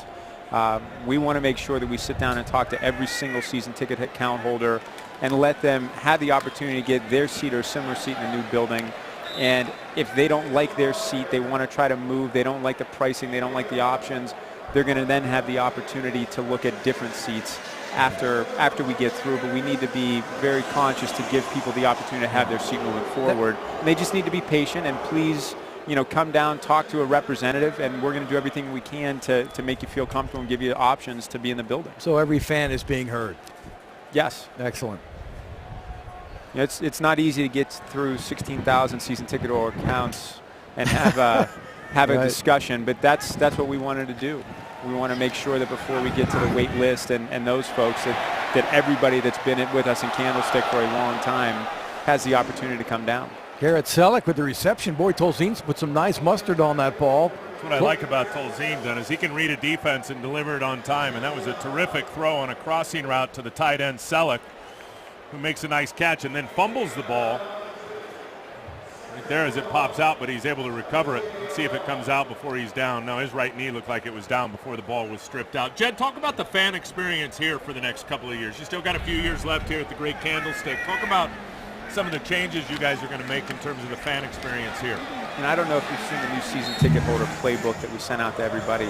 So the tickets are just, they're really cool this year. Coach Harbaugh wrote a personal letter to everybody, signed it, and you have great tickets. You have a great, sort of the 10 pieces of team, the 10 most important functions of a team. So that was highlighted on each of the tickets. So you kind of start with that, but you move into making sure that your ushers, the folks that are in the stadium. We're trying to do a lot more with getting the fans actively involved during the game. And, I think you're going to see a really great 49ers home field advantage this year, which we saw, last year during some of the big games, definitely during the Saints game and the Giants game in the end of the season. But you want to create that energy, for your 8 home games, so you really give yourself an advantage. And I think you're going to see a lot of those things this year. Did the letters start with who's got it better than us? It's funny because he wouldn't let anybody correct his letter. It couldn't be, a marketing guy that Not wrote even it. you couldn't even edit his letter? He wouldn't let anybody edit the letter. So, it comes out, and when you read it, it sounds like Coach Harbaugh wrote the letter, and it's an authentic thing, and that's what we want to do. We want to give people a glimpse of, who we are truly, as opposed to, this is just a ghost letter that goes out and, Harbaugh signs somebody else's words. That's, Jim, that's not Jim Harbaugh. It's authentic. Amazing, though, how Jim was able to turn this program, the football team around in one season. 13 wins for the 49ers last year. Of course, as a head coach, he's won everywhere he's gone, right? San Diego, Stanford, now the NFL.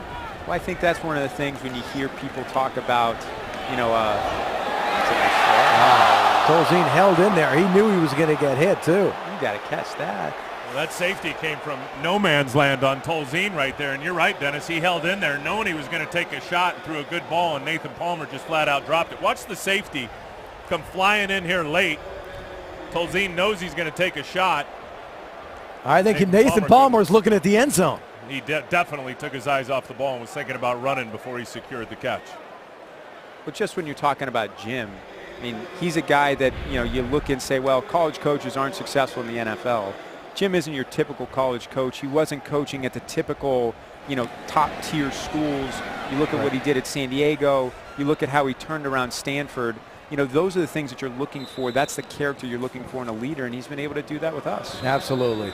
I mean, everything going right for the 49ers. Jed, I appreciate you stopping in. Thank you very much. Thank you. Always a pleasure to have soon. Jed York with us. Good to see you. 49ers leading the Vikings 17-6. 8:40 left to go in the third quarter. Back after this.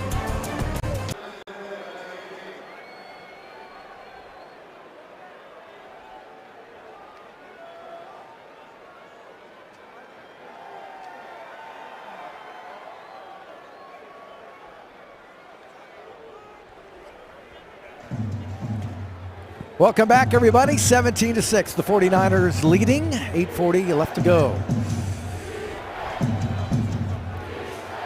First and 10 line presented tonight by Mazda. And the 49ers have crossed that line quite frequently. Had a nice preseason debut.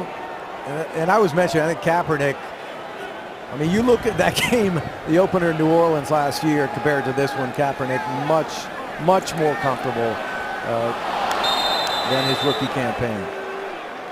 The Imperio, the intended receiver, incomplete. It was all good for Colin in terms of what he was able to do, running the football, throwing off the move here in this game. All good. Yeah. But I think when I talked in the open about, you know, the battle for the number 2 job, I think you got a vision of what Scott Tolzien is coming in and throwing from the pocket, which certainly resembles the skill sets more of Alex Smith in terms of what they want to do in terms of functioning in the offense. Tolzien almost looked like a veteran out there, Tim. I mean, walking up to the line of scrimmage and picking out the defenders, watching out for the blitz. Derek Coleman, the ball carrier for the Vikings. Well, he was in the school of Norv Turner, which is great, down in San Diego last year. You can't help but learn football when you spend time with Norv Turner, the head coach of the Chargers, who's one of the best X's and O's guys in the NFL. And then when he was at Wisconsin, Jeep Chris, the quarterback coach, his brother Paul Chris was his coach at Wisconsin for the Badgers. Connect the dots. Yeah, exactly. I mean, he looks like he's just got a tremendous amount of poise. 3rd down and 4. Webb throws, and it's complete. Boy, nice hit. Very close to the first down marker. Rhett Ellison, and with Larry Grant, who made the tackle for the 49ers, and I don't think he got it. Good awareness by Larry Grant, who knows right where the first down sticks are, and watch him turn. He knows that the ball's going right there to the big tight end / H-back, and just puts the hammer on him. You recognize his name, by the way, Rhett Ellison, by chance? USC Tim? Trojan. You got it, and the son of Ricky Ellison, a longtime 49er. He grew up in Mountain View. He went to St. Francis. Webb throws, and that ball hit the ground, so it's incomplete. He was looking for Derek Coleman, the tight end. Yeah, Rhett grew up in Mountain View, then St. Francis High School. He didn't expect to be drafted. In fact, Rhett Ellison was on a river cruise when he got drafted. And he was a 4th-round pick. How did that happen? Well, he's got leadership skills, and he's a good player, and he's got versatility as a blocker and as a tight end, and was a team captain for USC. I'm just surprised he did not expect to be drafted, and then to go, 4 is relatively high. Not much doing there for Coleman.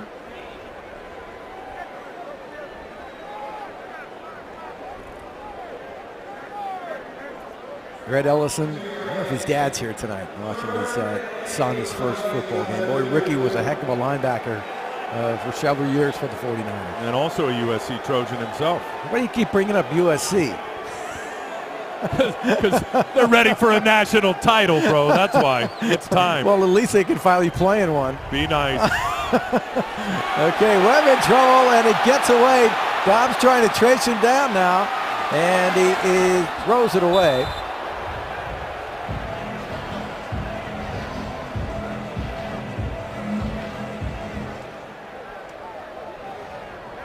I think Dobbs got held here as he takes it to the outside. You see the restriction there by the offensive tackle holding the jersey of DeMarcus Dobbs? That really is what opened up the running lane for Joe Webb. I don't think we've had a hold called on an offensive lineman yet in this game. Yeah. There, Bakhtiari was in number 44. First forced him to go in the opposite direction where Dobbs was being held. The Vikings will have to punt the football. And no opportunity to return there. It's down inside the 40-yard line with 6:11 left to go in the third quarter. The 49ers in control at 17-6. The 49ers on top of the Vikings 17-6. Scott Tolzien at quarterback now for San Francisco. You remember this guy? The Hall of Famer. You think back the impact player that he was going into the Hall of Fame, but I mean Minnesota just had so many great pass rushers if you think about over the year. But Dolman was a spectacular football player and played with the 49ers.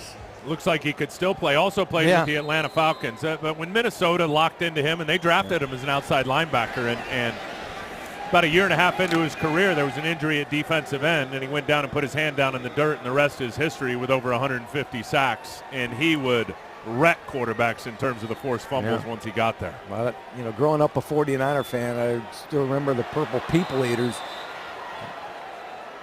Tolzien sacked, brought down by Audie Cole. But trivia question, besides Dolman, name the two other members of the 1985 draft class that went into the Hall of Fame. Bud Light trivia. Name the two other members of the 1985 draft class that went into the Hall of Fame. I have no idea.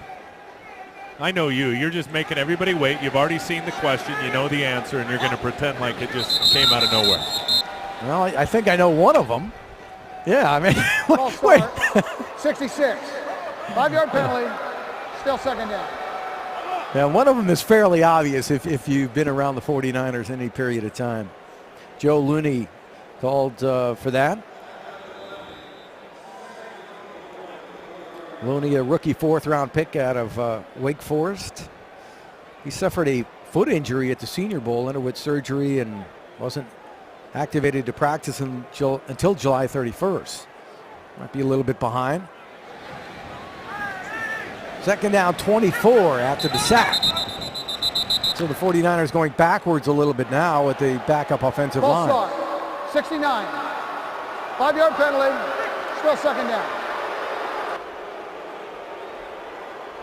Patrick Buttram, undrafted rookie defensive tackle, offensive lineman. Kenny Wiggins. My apologies, Kenny Wiggins.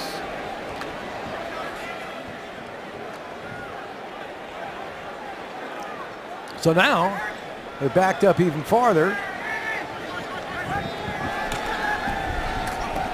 Tolzien completes it across the 20 to about the 25-yard line.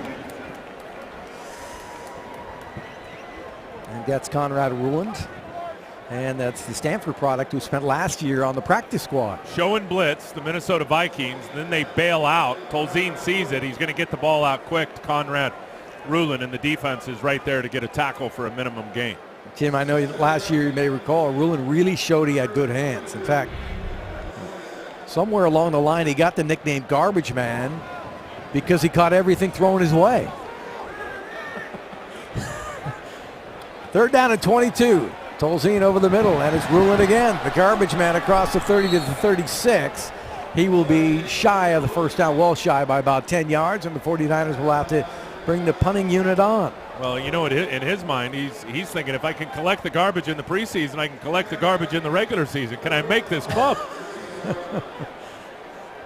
Well, it's a tough position, isn't it? I mean, the 49ers, as you said, it's a good thing to be a rookie on this team. But if you're an undrafted rookie free agent, it's going to be tough. Hard to make it. And with the way practice reps are now in terms of the way the collective bargaining agreement is and the mandate on practices, really no more two-a-days. There's one practice and a walkthrough. Hard to get a real good look to evaluate the young players if you're Trent Baalke or Jim Harbaugh. So the ball flies into the end zone, and with 3:43 left to go in the third quarter, 49ers still lead Minnesota 17-6. Okay, folks, here it is. Besides Dolman, the Bud Light trivia question, name the other two members of the 1985 draft class inducted into the Hall of Fame. The answer is Bruce Smith, first overall by the Bills, and Jerry Rice, perhaps the greatest pick that Walsh ever made. They moved up to get Rice at 16th overall. Yeah, let's drop the perhaps. Yeah. But, no question. You know, what's funny is that Jerry Rice and Joe Montana were on a panel earlier this year, and they were having, you know, this friendly conversation going, and Montana tells Rice, think of how many touchdowns you would have if you didn't drop all those in your rookie season.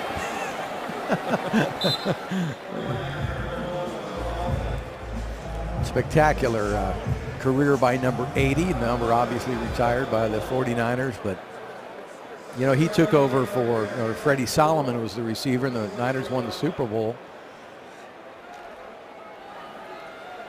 I can't help but think of Jerry. Every time I hear someone who doesn't run well at the combine and runs a pedestrian 4.55. Come on. Right. No, he's slow coming out of college. No, he doesn't pass the eyeball test. Can't take him. He's not real good on the stopwatch. Jerry Rice. All that needs to be said. Coleman, the ball carrier. And then, of course, Jerry Rice, greatest of all time, but he also fortunate that he had two of the greatest quarterbacks of all time in Joe Montana and, of course, Steve Young. It was amazing. I was watching something on television a couple of months ago, and Jerry working with kids at those 7-on-7 camps, and he's still running routes and in and out of his breaks with the best of them. Still got that hill down there where you live, down in the South Bay, where he tries to. I think A.J. Jenkins is going to have to run the hill. As Culliver came out, made the open field tackle along with Bakhtari. For all the latest 49er news, videos, photos, and features, including player blogs, go to 49ers.com.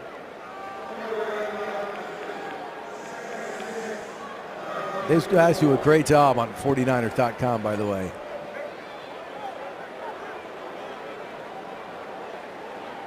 They get a lot of the football players that you don't normally read about.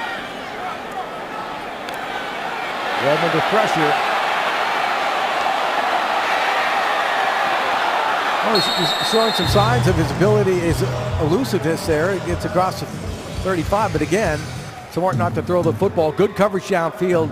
Courtney Brown is the man who finally pushed him out for the 49ers. Yeah, watch Ian Williams right there on the center playing nose tackle, getting good push, and right there as he thought Joe Webb was going to unload the ball. Typically, Dennis, that non-throwing hand comes off the football. The quarterback's got it cocked and ready to throw. That alerted Ian Williams to get his hands up, and as he did, Joe Webb, as nifty as he is, tucked it back down and was able to elude the sack. 3rd down and 7, but Ian Williams was another one of those guys undrafted out of Notre Dame last year, and he cracked the 53-man roster. I don't know how Trent Baalke finds all these college free agents that 32 teams passed on 7 times. Yeah, and he was a good one. I mean, he really was a good one, but again, you look at the depth of this football team, it's just it's tough to get reps, right? So that'll bring up 4th down. 49ers stop Webb and the Vikings once again. 1:16 left to go in the third quarter. Just a different feeling this year when I walked into the stadium tonight, huh, Tim? It's just the bar has been raised. No question, and to be here for the division playoff against the Saints, and then the NFC Championship game where they came up short against the Giants, and the way this house was rocking, incredible. Well, Michael James takes the fair catch inside the 30 to 29-yard line, and there will be a timeout with the 49ers leading Minnesota 17-6, and the fog rolling in. Now, Michael James just terrorized Jim Harbaugh's teams while at Oregon, running over, around, and through Harbaugh's defenses. And so, now they're on the same sidelines together, and we talked about that just a while ago. I came out on top, so... well, you had the best of them, man, when you were in Oregon. I got the best of them, so there's no hard feelings for me, you know. I guess he felt like if he can beat me, to join me, so, you know, I'm happy that I'm here. Okay. LaMichael James, he and the rest of that running back core having quite a night, guys, as we go back upstairs. Yeah, Vern. In fact, what Harbaugh said after he ran for 257 yards against Stanford, Harbaugh said, I have a memory like an elephant. Yeah, you look at those numbers, and Dennis, he also remembers the 2010 season as. That's true. I was only talking about one game. That's right. I mean, 2010, that's the Doak Walker Award winner. and that's the year, obviously, Jim had the issues with him. And then last year he responded with another huge year at 150 a game. There's the Heisman voting. And the beauty of him, too, is he's so skilled, not just as an inside runner, as an outside runner. Really, he's going to make you defend 53 yards wide of the football field because he can hit you anywhere, but he's a very good return man. 67, defense, a 5-yard penalty, automatic first down. Anthony Jacobs called for that one, but we haven't had a lot of penalties today, Tim. No, the refs have kept their flags in their pocket for the most part. Back to LaMichael James, though, also an accomplished receiver, Dennis, which is obviously big in the NFL. And as much as the 49ers like to throw the ball, run the ball, the bigger the games get. Typically, if you look at the playoffs and go study it, the more those pass attempts are going to go up as well. First down and 10 for the 49ers. You saw Chris Owusu in the game and his first reception. And now this is complete to Tim. And this is a receiver that the 49ers are awfully high on. Brian Timms, undrafted wide receiver out of Florida A&M. And he's got good size at 6'3", 210. Does he ever? He looks good getting off the bus. I mean, he is a prototypical big wide receiver. Raw, obviously, coming from Florida A&M with only 13 starts. But a good job there reading the coverage and breaking it off. The corner was playing off coverage. And as soon as he turned his hips to run, because Tim sold the deep route, he put the brakes on and ran the comeback to the football. So Tim gets the first down. Niners back in Vikings territory. Not much doing on that one for Rock Cartwright. Rock Cartwright getting a lot of work tonight in the 49er backfield. I think anything that they can get out of Rock Cartwright in the run game is a bonus because he is such a magnificent special teams player. The third quarter. Well, he's got 8 carries for 45 yards. Workhorse, 17-6 as we have completed 3 quarters of play in the 49ers preseason opener against the Minnesota Vikings. They lead 17-6. 49ers preseason football is brought to you in part by Lawless, in theaters everywhere, August 29th. Welcome back, everybody. We are 3 quarters through. First game of the season for the 49ers, and they lead 17-6. Second down and 9. Scott Tolzien at quarterback. Colin Kaepernick drove the 49ers to points. That long touchdown, and of course Alex Smith on his opening drive threw the touchdown to Brett Twain. So far so good for the 49ers signal callers. Josh Johnson, I thought might get some action, but Tolzien is certainly going to at least finish what he started here. And he's looked good, and he completes the pass near the 30-yard line, and it's Nathan Palmer got to the 32-yard line. You can just see by watching Tolzien that he gets it. I mean, Scott Tolzien gets to that back foot. There's one hitch. The ball comes out on time. It's accurate right when the wide receiver's making his break. Now, he is 6 of 8, and should probably be 7 of 8 because he had the big drop by Nathan Palmer. And he throws quick, and it's Owusu, the Stanford kid, inside the 20-yard line. Nice move by the 49er rookie receiver inside the 15-yard line. Chris Owusu got off to a nice start in the 49er rookie mini camps. 6'2", 200 pounds, turned to 4.3640 at the college combine, which I thought was incredibly fast. But he's had 3 concussions in 15 months. Nathan Palmer out at the 10-yard line, and you're right. I mean, Tolzien is just showing great leadership skills, and he's putting the ball right on the money. Well, there's just no hesitation. And in this league, quarterbacks get a pre-snap read based on what they think they're seeing coverage-wise, and then the NFL is all about post-snap because so many things change after you snap the ball as defenses are trying to lay down the bait, and it doesn't matter. I mean, he's figuring it out before the snap, and then as soon as the ball's snapped, if things are changing, he's picking right up on that too because he is wasting no time in terms of his efficiency and getting the ball out. Definitely a competition for the number 2 job behind Alex Smith, and Tolzien looking good tonight. Tolzien calls a timeout with 13:35 left to go in the football game, and he's got the 49ers on the move And they're leading 17. Take a look at the GoPro red zone stats and the Vikings defense inside the 20-yard line.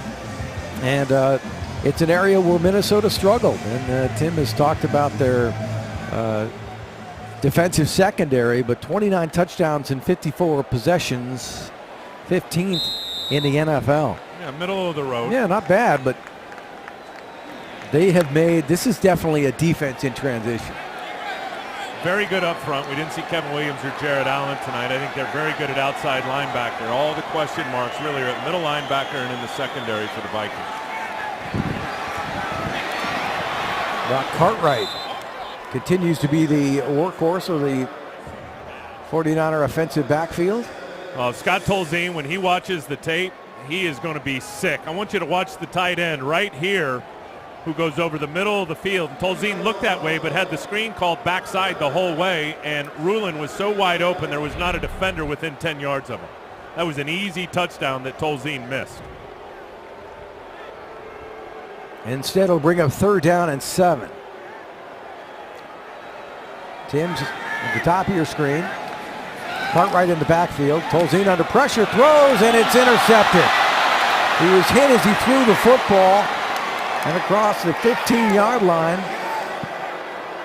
Elimaninen makes the spot. I was waiting. How'd I do? Solomon. Eliminion with an interception. Tolzien was hit as he threw that football. 17-6. We'll be back. Dennis, here's the missed opportunity down in the red zone. There's Rulin there. Watch him running just a little over route right here, and Tolzien just does not see him because he's got the screen called to the backside. That would have been an easy touchdown, and then compounded, you miss that, and you end up having a turnover. Nick Reed at the top, beautiful spin move to the inside, and hit Scott Tolzien's arm just as he was getting rid of it, and Elimimian gets the interception.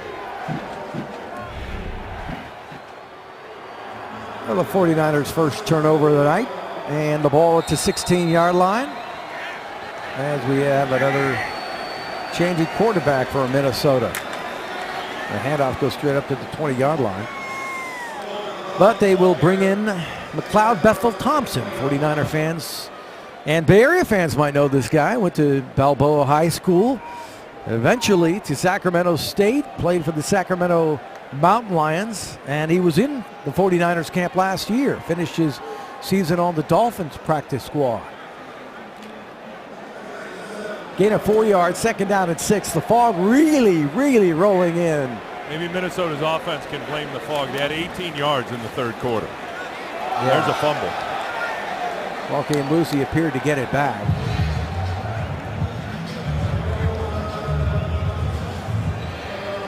Coleman for the carry for the Vikings, but he was able to get back up on top of the football. Boy, Leslie Frazier, the head coach of the Minnesota Vikings, is really a terrific guy. He has got a lot of work to do, and I know it's preseason, week number 1, and there's a lot of time left here in training camp. This Minnesota team has a lot of question marks. Yeah, I think on both sides of the ball. Yes. Now they address that with the draft picks defensively. Bethel Thompson able to get rid of the football, and that's 1st down yardage. So nice job by the Sacramento State quarterback to get a 1st down for Minnesota. Kerry Taylor with the reception for the Vikings.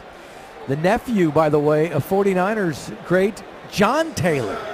And he spent time on the 49ers practice squad last year, as well as New England and Minnesota. His dad, Keith, was a 9-year NFL safety. So the pedigree is there. He just needs the opportunity.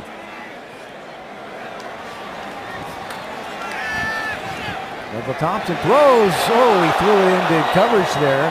It's incomplete. Trenton Robinson is the 49er who came up, and either he was thinking of 6 or he's going to take somebody's head off. Well, he just read the eyes of the quarterback and makes a great break. Now, very much telegraphed by the quarterback. You got Parrish Cox playing underneath, which is cover 2, which he can get into a trail position. You got 2 deep safeties. Trenton Robinson's playing 1 half, and he made an easy break on the ball because he was just reading the eyes of the quarterback. Yeah, Robinson, another rookie for the 49ers, 6th round pick. Bethel Thompson looking to go again, and this time he's brought down. Bakhtiari with the sack for the 49ers, his first of the game. This is the time to make an impact if you're trying to make the roster. Well, and he's gotten after it. I mean, he's been pretty productive and active in this game, and he just destroys the tight end. He just turns that speed into power and gets under the chin of the tight end. The quarterback steps up, and he falls inside for the sack. Had a lot of stops in San Diego, the Niners in 08, Tampa, Tennessee, Miami, Kansas City, and now the 49ers again. In 4 seasons, he got 4 tackles.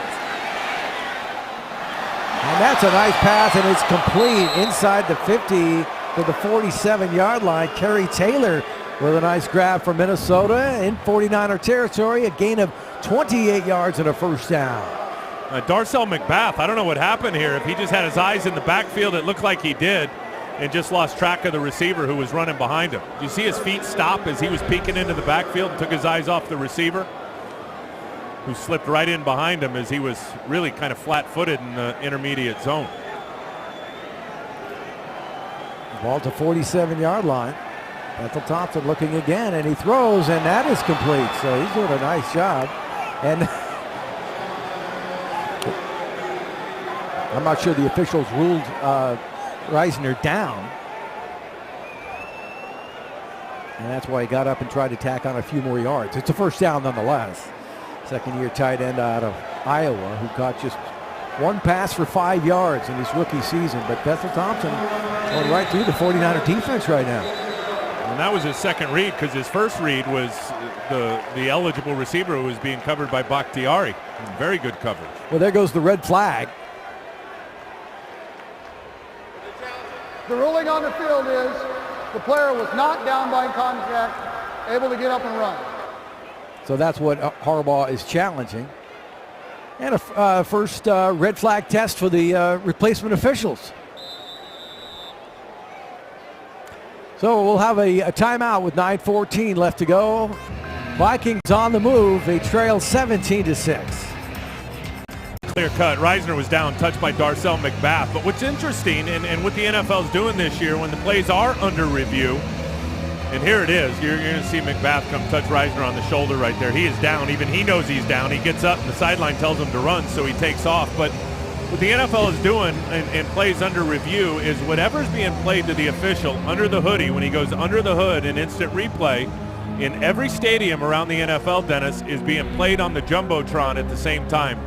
So that the fans, not at home, the ones that are at the venue, to enhance their experience, they can see what the referee is trying to figure out just by looking up at the Jumbotron. I like it. Absolutely. It's going to draw a lot of emotion from the crowd.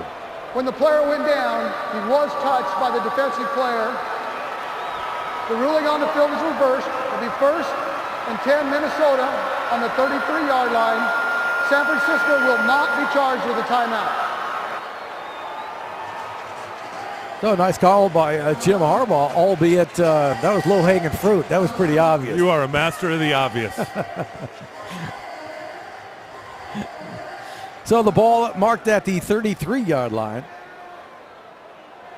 We have fun and razzing him a little bit, but Jim Harbaugh is such a good coach. And talking to guys that have to match up against him every Sunday, and I talk to all the head coaches, he is hard to beat, Dennis, because of what he does in terms of his creative mind and really just creating an advantage schematically for his football team and all the versatility in his offense. It's really something to reckon with when you're trying to defend him. And the great coaching staff that he surrounded himself with. That's what that was tipped at the line of scrimmage.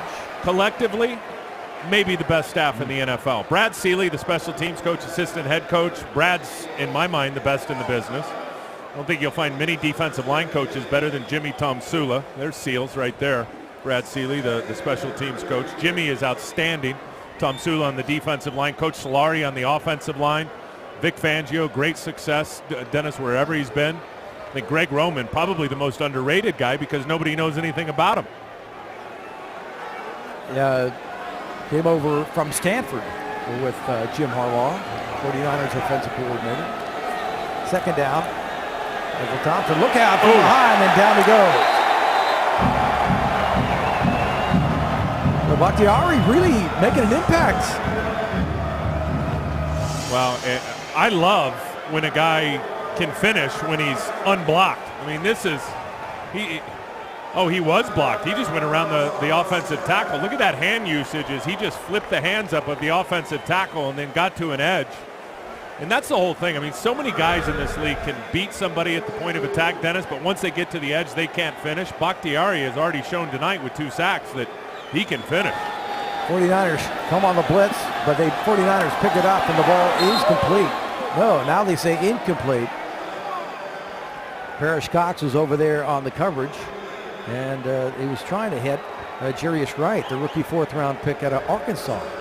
Bakhtiari is going to have a chance, I think, to make this team. They went with only 3 outside linebackers last year, and that's risky now. And I think with this year, I think hopes are that they'll keep 4 and maybe pull a player from another position in terms of, not maybe going with as many DBs or as many tight ends and keep that extra outside linebacker. Bakhtiari's making a case for it tonight.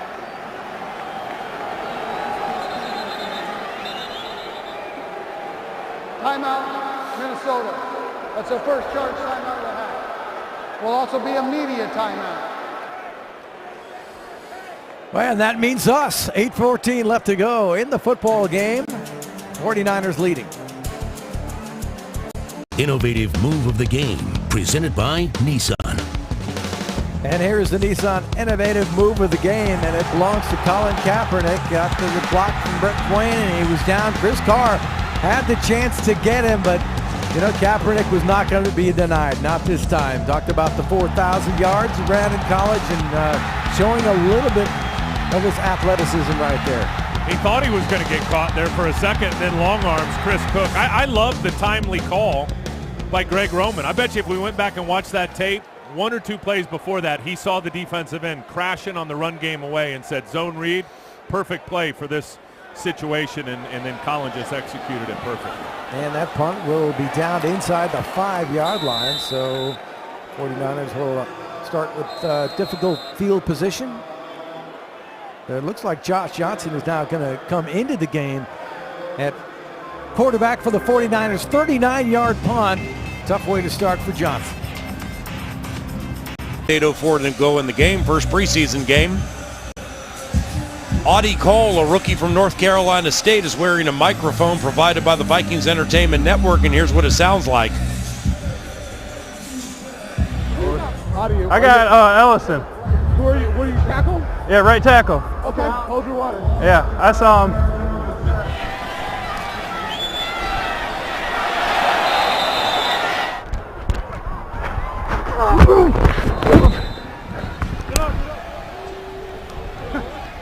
Get access to more Wired Sound by watching Vikings Game Plan on KARE 11 Sundays at 10 a.m. Josh Johnson, formerly a member of the Tampa Bay Buccaneers. He's in the game to play quarterback as the 4th quarterback for the 49ers. And it's 2nd and 10 for the 49ers. Audie Cole wearing that microphone tonight, trying to win himself a spot as a backup linebacker on the Minnesota Vikings, still in the game right now. 7th-round pick. If guys like him and Trevor Guyton can stick, you know Matt Khalil, Harrison Smith most likely is going to be good. 3rd-round pick Josh Robinson not playing tonight due to a hamstring injury. We off the 3-13 season last year, handoff up the middle, nothing, 3rd and 10. Off the 3-13, last year's draft. Oh, by the way, executed by Rick Spielman, the true general manager of the Minnesota Vikings now, where for the first time in X amount of years, we have a true general manager. One of the most significant drafts the Vikings have had in quite some time, from Khalil through Josh Robinson, Jarius Wright, Blair Walsh, no question, Audie Cole, Trevor Guyton. Right, and no, there's no question that the Vikings have made a youth movement, and when you're doing that and you're replacing a lot of veteran players with younger guys, you need an Audie Cole as some kind of 7th rounder to step up and make some plays and make a team, and maybe a couple of years down the road he can be a factor and be a starter in this league. Even with your starting linebacker Jasper Brinkley, a guy missed all last year, we're depending upon a lot of young guys, young rookies, 2nd-year guys in a lot of key positions, Paul. And for the Vikings to even entertain the idea or a thought of hitting the playoffs, you're going to need a lot of these young players to not just be good. They're going to have to be very good to great and emerge and learn this game quickly if the Vikings want to make any run in the postseason. It was 3rd and long back at the 2. Anthony Dixon ran for a 1st down. Let's go to Ben Lieber, who has the Natalie attired Director of Corporate Communications for the Minnesota Vikings, Jeff Anderson. That's right, Jeff Anderson, the Director of Corporate Communication. You're on the forefront of the stadium build. What can you tell us about the progress from legislation to where we are now? Well, just in the last week, we've assembled our stadium team, both from the Vikings stance and from the Stadium Authority stance. So we hired Jim Sima as our project manager. Jim has overseen facilities for both the Eagles and the New Jersey Devils. So we're excited about the experience that he brings to the project.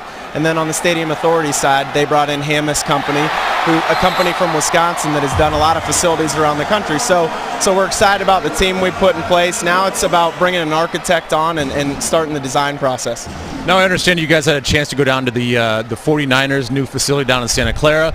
You had a chance to tour that facility and the progress they've made. What was the takeaway from today, and what did you learn? Well, it was exciting for all of us. You know, they're a couple years ahead of us in their project. They're ready to open a stadium in 2014, where we're looking at 2016. So their construction's well underway, so we got to see the site itself, but then we also got a chance to see their sales center. You know, they wanted to bring it to life for fans, so, you know, they have a mock suite, and kind of you really see what the stadium's going to look like. And so, you know, we took away a lot of ideas, and hopefully as the design process moves forward for us, we can do the same thing and give our fans in Minnesota something to be excited about. So after this interview, is it safe to say you're going to give me a discount on a suite at the new stadium?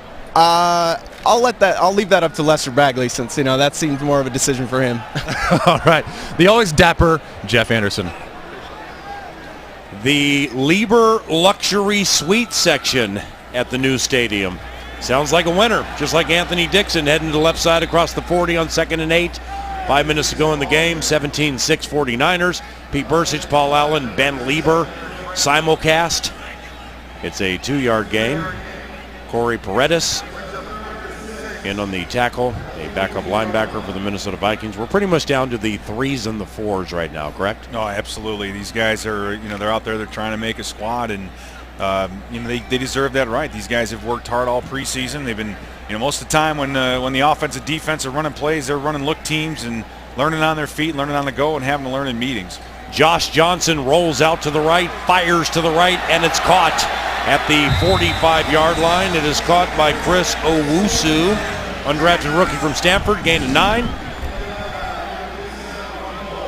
Nice little catch and nifty move following the reception by the undrafted kid. And he put a sweet little move on one of our defensive backs, Corey Gatewood, undrafted rookie from Stanford. Those two were on the same team last year. Yeah, Corey Gatewood's having a rough series, getting turned around, working on that footwork. Yeah, and again, this game is like we heard earlier from Khalil. It's so much faster. Yeah, you can't replicate it in practice, and sometimes it takes a little bit of time for these guys to get used to it. Tydreek Powell just stopped the running back, undrafted defensive tackle from North Carolina.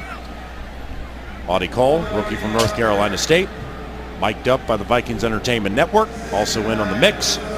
Offensive line this year with Phil Lodeholt, Charlie Johnson, John Sullivan, Matt Khalil, Brandon Fusco. Offensive line should be markedly better for the Vikings this year, don't you think? Yeah, you're counting on some guys moving around to fill in some spots, but you know, every time you mention the name Brandon Fusco around any of these offensive linemen, they have a smile because he's gritty, he's tough, he likes to mix it up, and he's in the right kind of spot. He's filling in for, he's taking a spot of a guy, let's face it, Anthony Herrera, who was the exact same. Scrappy. Just scrappy. You knew what you're going to get out of him. He's going to give you everything we have on a daily basis. The question's going to be Charlie Johnson at left guard. They say that's his natural position. He's had some time there. He's played there. He's logged some hours there in the NFL.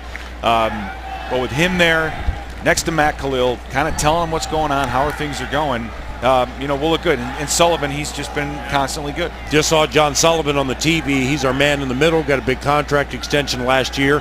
He is an absolute bona fide team leader for the Minnesota Vikings. He's a guy, as Josh Johnson fades to fire, pumps, and he is sacked by several members of the Minnesota Vikings. Anthony Jacobs, the undrafted kid from the U, he was in there. So was Tydreek Powell, undrafted from the Tar Heels of North Carolina. But John Sullivan is a bona fide team leader. I mean, no matter whether it's offense, defense, or special teams. Yeah. He is a learned, well-spoken team leader who will jump up in the middle of the mix without being confrontational, and is that guy who's not afraid to speak his mind without bugging people in confrontational-like fashion. Teams need players like that. You're absolutely right, Paul. And for us, we have the luxury of being able to go on the field a couple hours before kickoff and watch the guys run around, watch them interact. And, you know, in years past, it's been Steve Hutchinson. He's been the guy that's been holding court. Well, now that Hutchinson's moved on to Tennessee, John Sullivan is the guy. He has Joe Berger around him, and every time he turns around and looks at Brandon Fusco and says 9 route, Brandon accommodates him, runs the go route, and you know, he throws him one deep. But it's that kind of, you're right, that's the kind of togetherness, that's the kind of camaraderie that a guy like Sullivan brings. And you're right, he is the leader of this offensive line. Jarius Wright, the rookie 4th-round pick from Arkansas. He's back at the 8-yard line, set to field a punt, trailing 17-6, just under 3 minutes to go. Here comes the rookie. Now he's going to let the ball bounce inside the 10, rolls inside the 5, batted back to the 1, rolls into the end zone for a touchback. McLeod, John Baltazar, Bethel Thompson, trailing by 11 with 2:45 to go. I think it's time to execute the 2-minute offense with aplomb as he comes out and tries to rally the Vikings to their first touchdown of the preseason. We got all 6 points in the first half, by the way. We looked unbelievably good on the first possession of the game, where Christian Ponder was able to hit Stephen Burton for a 52-yard connection down the middle of the field. 6 plays, 59 yards, 39-yard field goal capped that drive by Blair Walsh, rookie kicker from Georgia, 2 of 2 this evening. We have no touchdowns. So it'd be nice for McLeod Bethel Thompson out of the shotgun, taking the snap to get a touchdown. Back to pass, fires right, and he threw it right to a member of the 49ers, intercepted at the 28-yard line.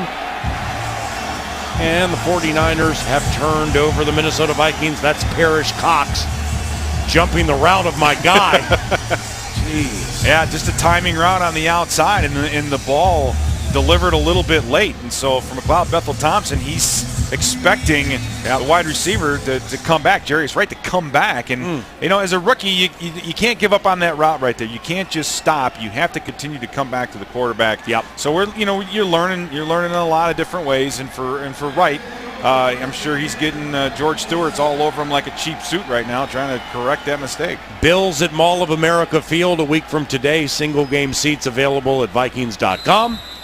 Mario Williams and the Buffalo Bills, also former Vikings quarterback Tyler Thigpen back in the building. Handoff, Anthony Dixon around the left side, runs away from Brandon Jacobs. Make that Anthony Jacobs at the 25, and he's taken down at the 20-yard line for a gain of 6 with 2.5 minutes to go in the game. 49ers lead 17-6. 2 weeks from tonight, probably the best preseason game of the 4. The San Diego Chargers at Mall of America Field. Again, you can get seats at Vikings.com.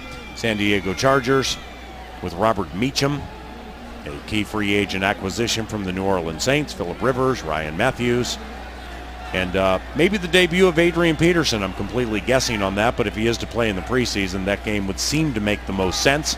Josh Johnson rolls out to the left, runs away from Jacobs inside the 20, walks out of bounds at the 15.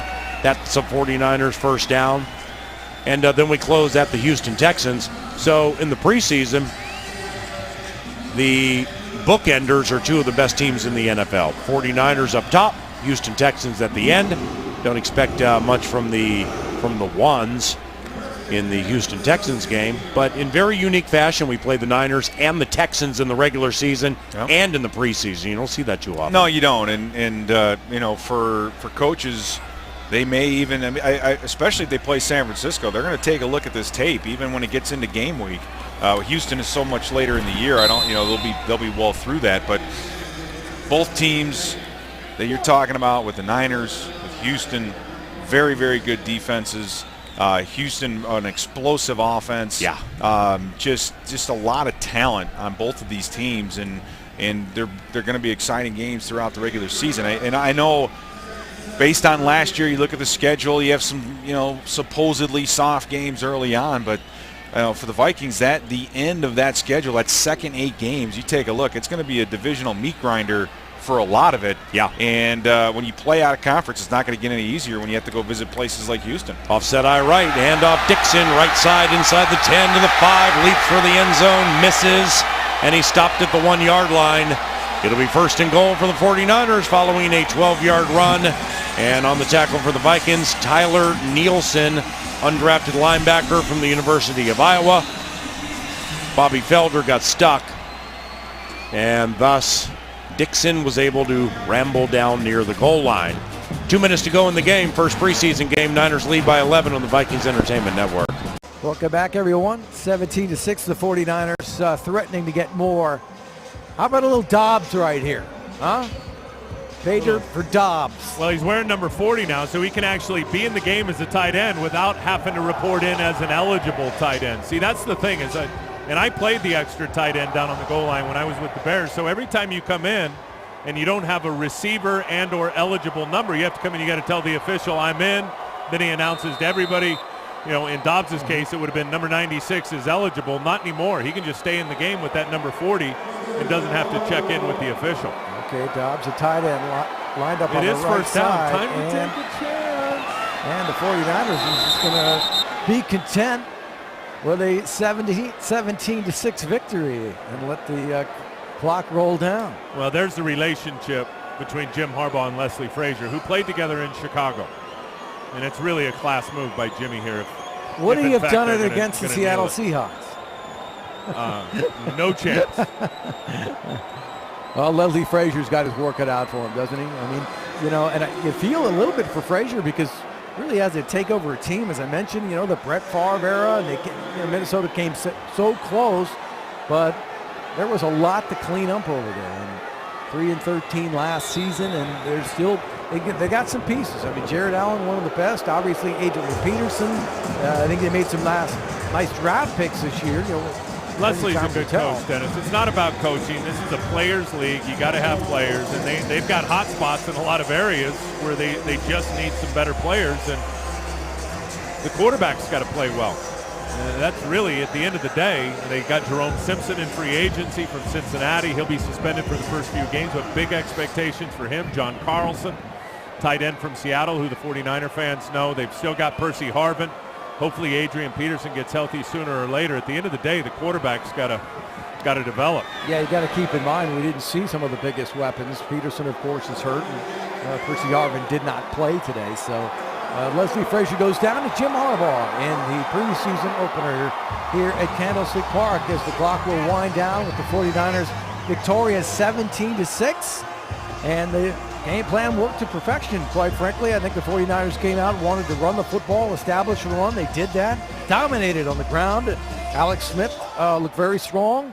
Colin Kaepernick had the run, and Tolzien looked good with the exception of the interception. Yeah, and you know what? I'm gonna be critical of the defense to start the game. I think everything else was pretty good. I mean, Minnesota was clearly not fully at full strength today, and the second team and even some of the third teamers on defense came in and played well, and defensively they barely gave over 200 yards, 208 in the game. But I think the defense, the starting defense, needed that wake-up call. The missed tackles on Toby Gerhart, the way Christian Ponder was able to move him down the field to start the game and punch him right into field goal range and get the field goal. You know, it wasn't a great start for the defense, and I think it opened their eyes a little bit, and that's something that I'm sure Vic Fangio will talk to the fellas about it. It's real now, fellas. Yeah, we're not going to rest on our laurels. It's real. We got to come out and we got to start fast, and defensively they didn't do that with their first group today. Now you're right, it just wasn't the first drive, but he had two nice drives that resulted in field goals for Minnesota. So the 49ers defeat the Vikings 17-6. First of 4 preseason games for San Francisco.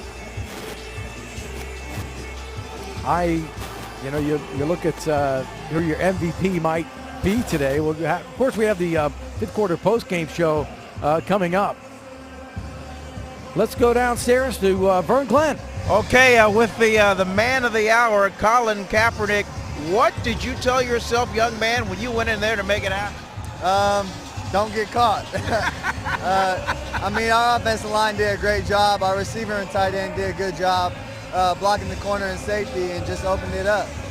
5 of 9 in the air and then almost 100 yards on the ground. I thought I was watching the pistol offense again. I felt back at home running like that. But, I mean, once again, our offensive line did a great job. Our receivers made plays. and the offense went pretty well. As the play was unfolding, the 78-yard run, tell the folks at home, what did you see, just how it developed? Saw a receiver kick the corner out, the end crashed, the safety got blocked, and just saw green grass. Well, congratulations, terrific game. You're the king tonight, man.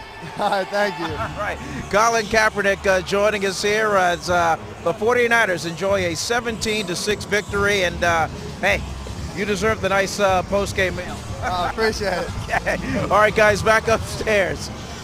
All right, Vern, Colin, thank you very much. How about that? 260 rushing yards. Quite a few from Colin Kaepernick. 17-6 is the final. We're going to take a commercial break and come back with more after this.